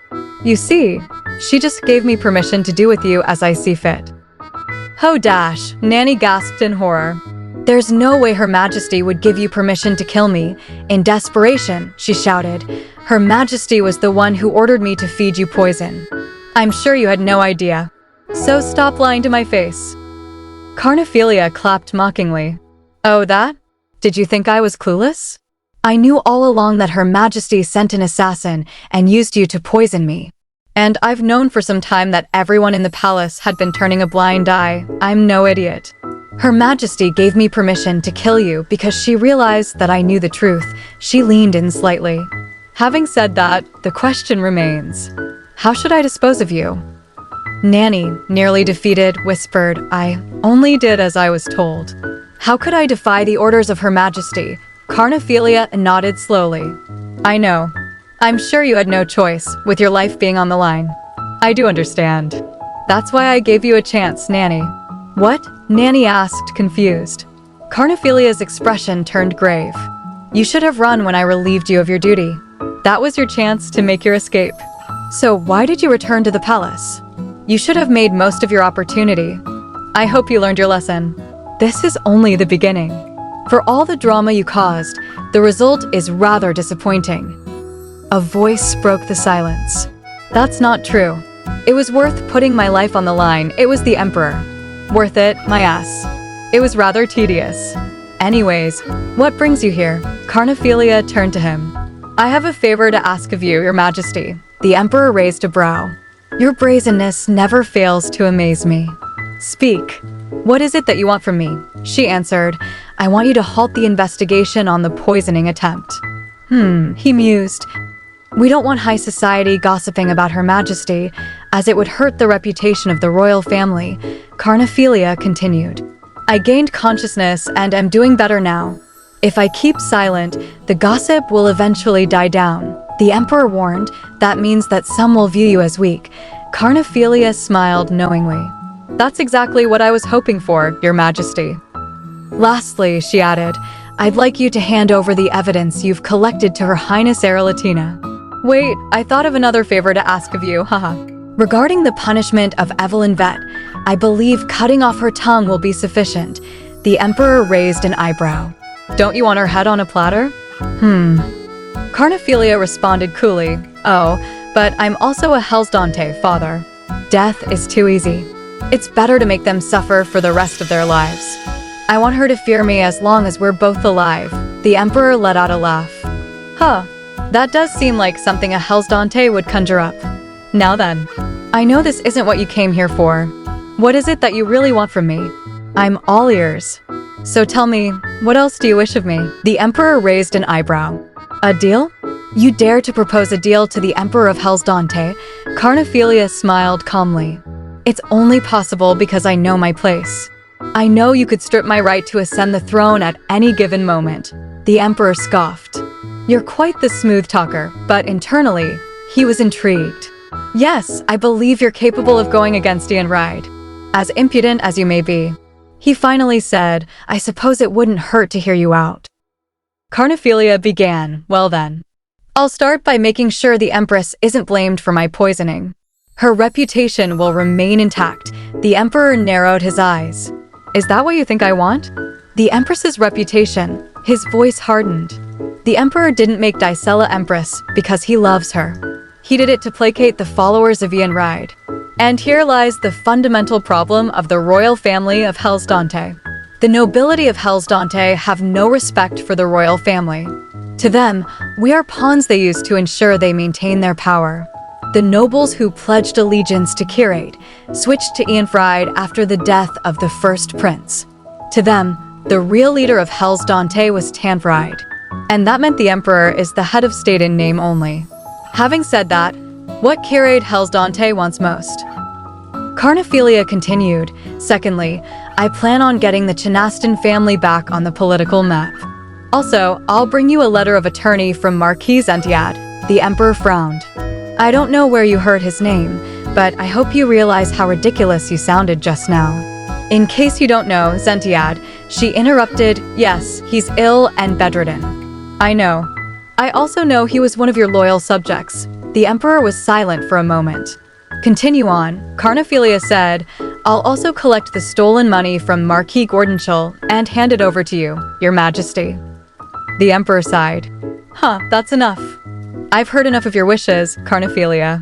And lastly, Royal Chamberlain, see the second princess out. But Carnephelia added, I hope to reduce the number of nobles by half until the day of my coming-of-age ceremony. Right now, the thing Curate Hellsdante wants most is to strengthen the power of the royal family. He's too old to regain his power, so he started pitting the royal family against each other. The weaker nobles are eliminated along the way. But he didn't expect Ianride to kill the first prince and princess. And ever since, Ianride made sure no one challenged him until, I know I'm your only hope. She looked directly at him. You have nothing to lose, Your Majesty. I am just a girl, Your Majesty, but I don't make empty promises. The Emperor stared, stunned. How can a mere child plan something so grandiose and be so confident about it? And everything she proposed is exactly what I was wishing for. The increase in nobility has weakened the royal family. Reducing their numbers may seem ideal, but it makes sense. At that moment, someone elsewhere exclaimed, only a blessing could have saved Her Highness, and the Emperor's thoughts continued. Did she happen to map out her miraculous survival too? She's right, I have nothing to lose. Even Ianride wouldn't have the guts to come up with such a proposal. Oh, I so look forward to this. He smirked. Fine. So tell me, what's in it for you? Carnephelia smiled. Well, I'll tell you every time I meet one of the goals I propose to you. Meanwhile, somewhere in the capital city, a girl in a yellow dress rushed through the streets, breathless with excitement. This is an exclusive, she thought. Poisoned at her own birthday banquet after gaining the right to ascend the throne, they must have captured the culprit, since they let us leave the banquet hall. From what I heard, it seemed her former nanny had given her poisoned cake. On what should have been the most glorious birthday party ever, the princess fell to the floor, poisoned. Not only that, Prince Ianfried and Princess Renabella were in attendance. There will be another bloodbath in the royal palace. She grinned. Now, which newspaper shall I sell this precious piece of information to? Then she paused. Wait, they wanted me to spread gossip first. I received a dress and an invitation a few days ago. The letter was anonymous, but it was a proposal I couldn't refuse. The sender had one simple request. I was to remember the details of the night and spread the news throughout the empire. Thankfully, it was fairly easy to enter the venue, as the second princess hardly has any followers. I know nothing about formal etiquette. The moon of the empire shines bright in my sky. Thanks to the second princess, who was the center of attention, it was easy for me to move around undercover. The only thing that worries me is that I have no idea why they chose me to spread the news. But if they want someone to spread the news, they chose the right person. That night, at a local pub, a boy shouted, "What do you mean by that? The second princess? Isn't that Princess Renabella?" A woman corrected him, "You have it all wrong. Princess Renabella is the third princess." The boy blinked. So, are you saying this second princess had a birthday banquet today at the palace? Hey, Natalie. How did you know all this? Natalie chuckled. Oh, I have my ways. Everyone who attended the party has been talking non-stop about it. Isn't that weird? Why did His Majesty suddenly give the second princess the right to ascend the throne? Was it mere coincidence that the second prince happened to attend the birthday banquet? And who was it that tried to poison the second princess at her own birthday party? Who tried to kill the second princess of Hellsdante? And why did the palace send the participants home without conducting a thorough investigation? The boy hesitated. And Natalie leaned in, eyes gleaming. Doesn't it make you wonder? The first thing Ianfried did when he came of age was media control. All media focused on churning out positive propaganda for Ianfried, and the public, who had limited access to information, believed the lies and revered Ianfried as if he were a god. The crown prince saw a continuous surge in popularity, and everyone believed that he would be the most powerful emperor Hellsdante had ever seen. The public, not knowing the ugly truth, dreamed of living a prosperous life under his reign. But there was one person who sought to tell the truth to the public. Reports about the second prince's violent behavior began to surface, signs of a tyrant, they said. Disturbing behavior not fit for the future empire, with over 627 palace staff murdered that year. That person who dared to speak up was Natalie.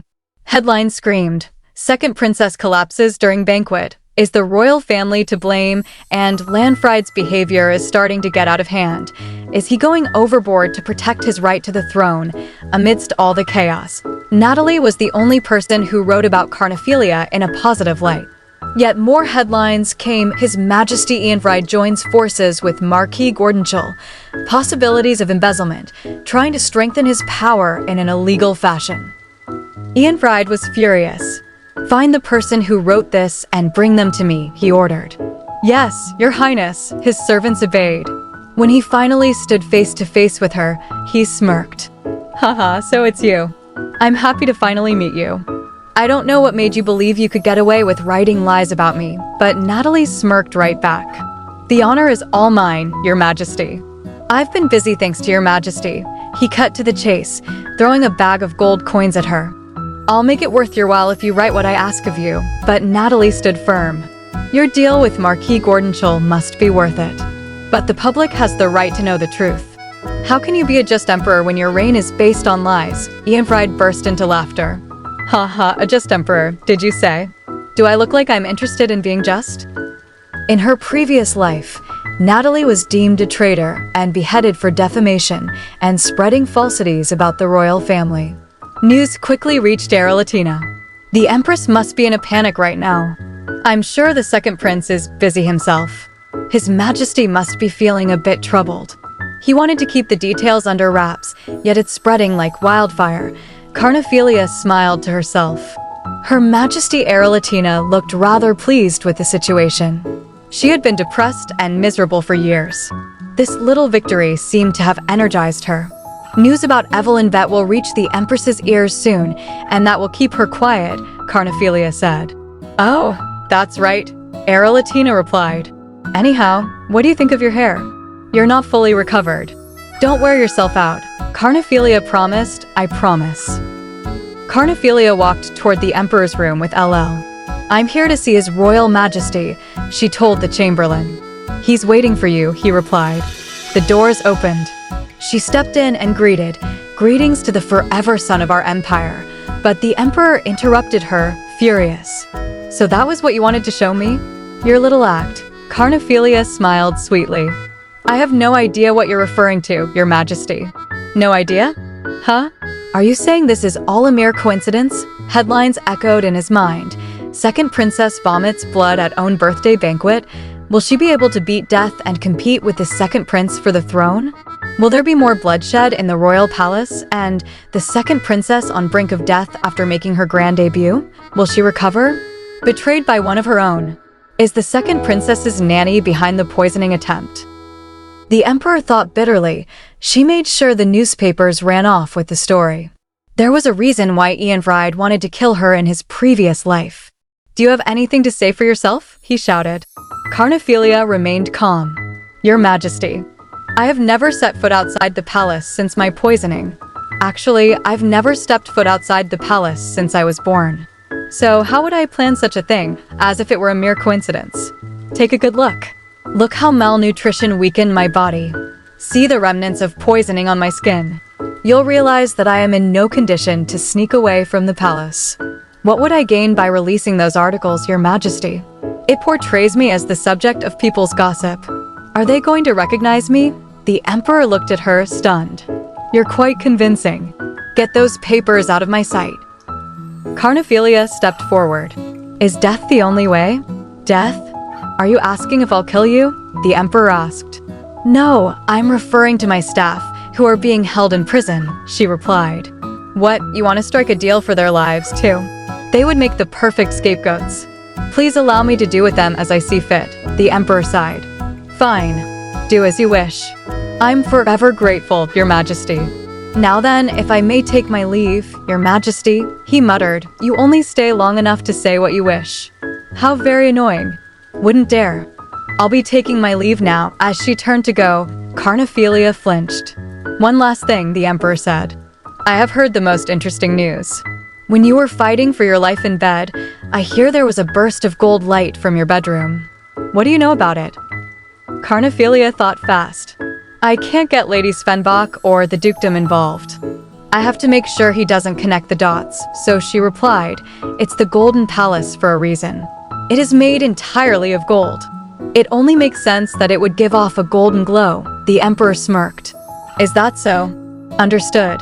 You may take your leave. Carnephelia stepped outside. LL, I need you to find someone for me. It has to be secret, so make sure you aren't caught. You have to move with the utmost discretion. The Emperor seems to have caught on, so I need to come up with plan B.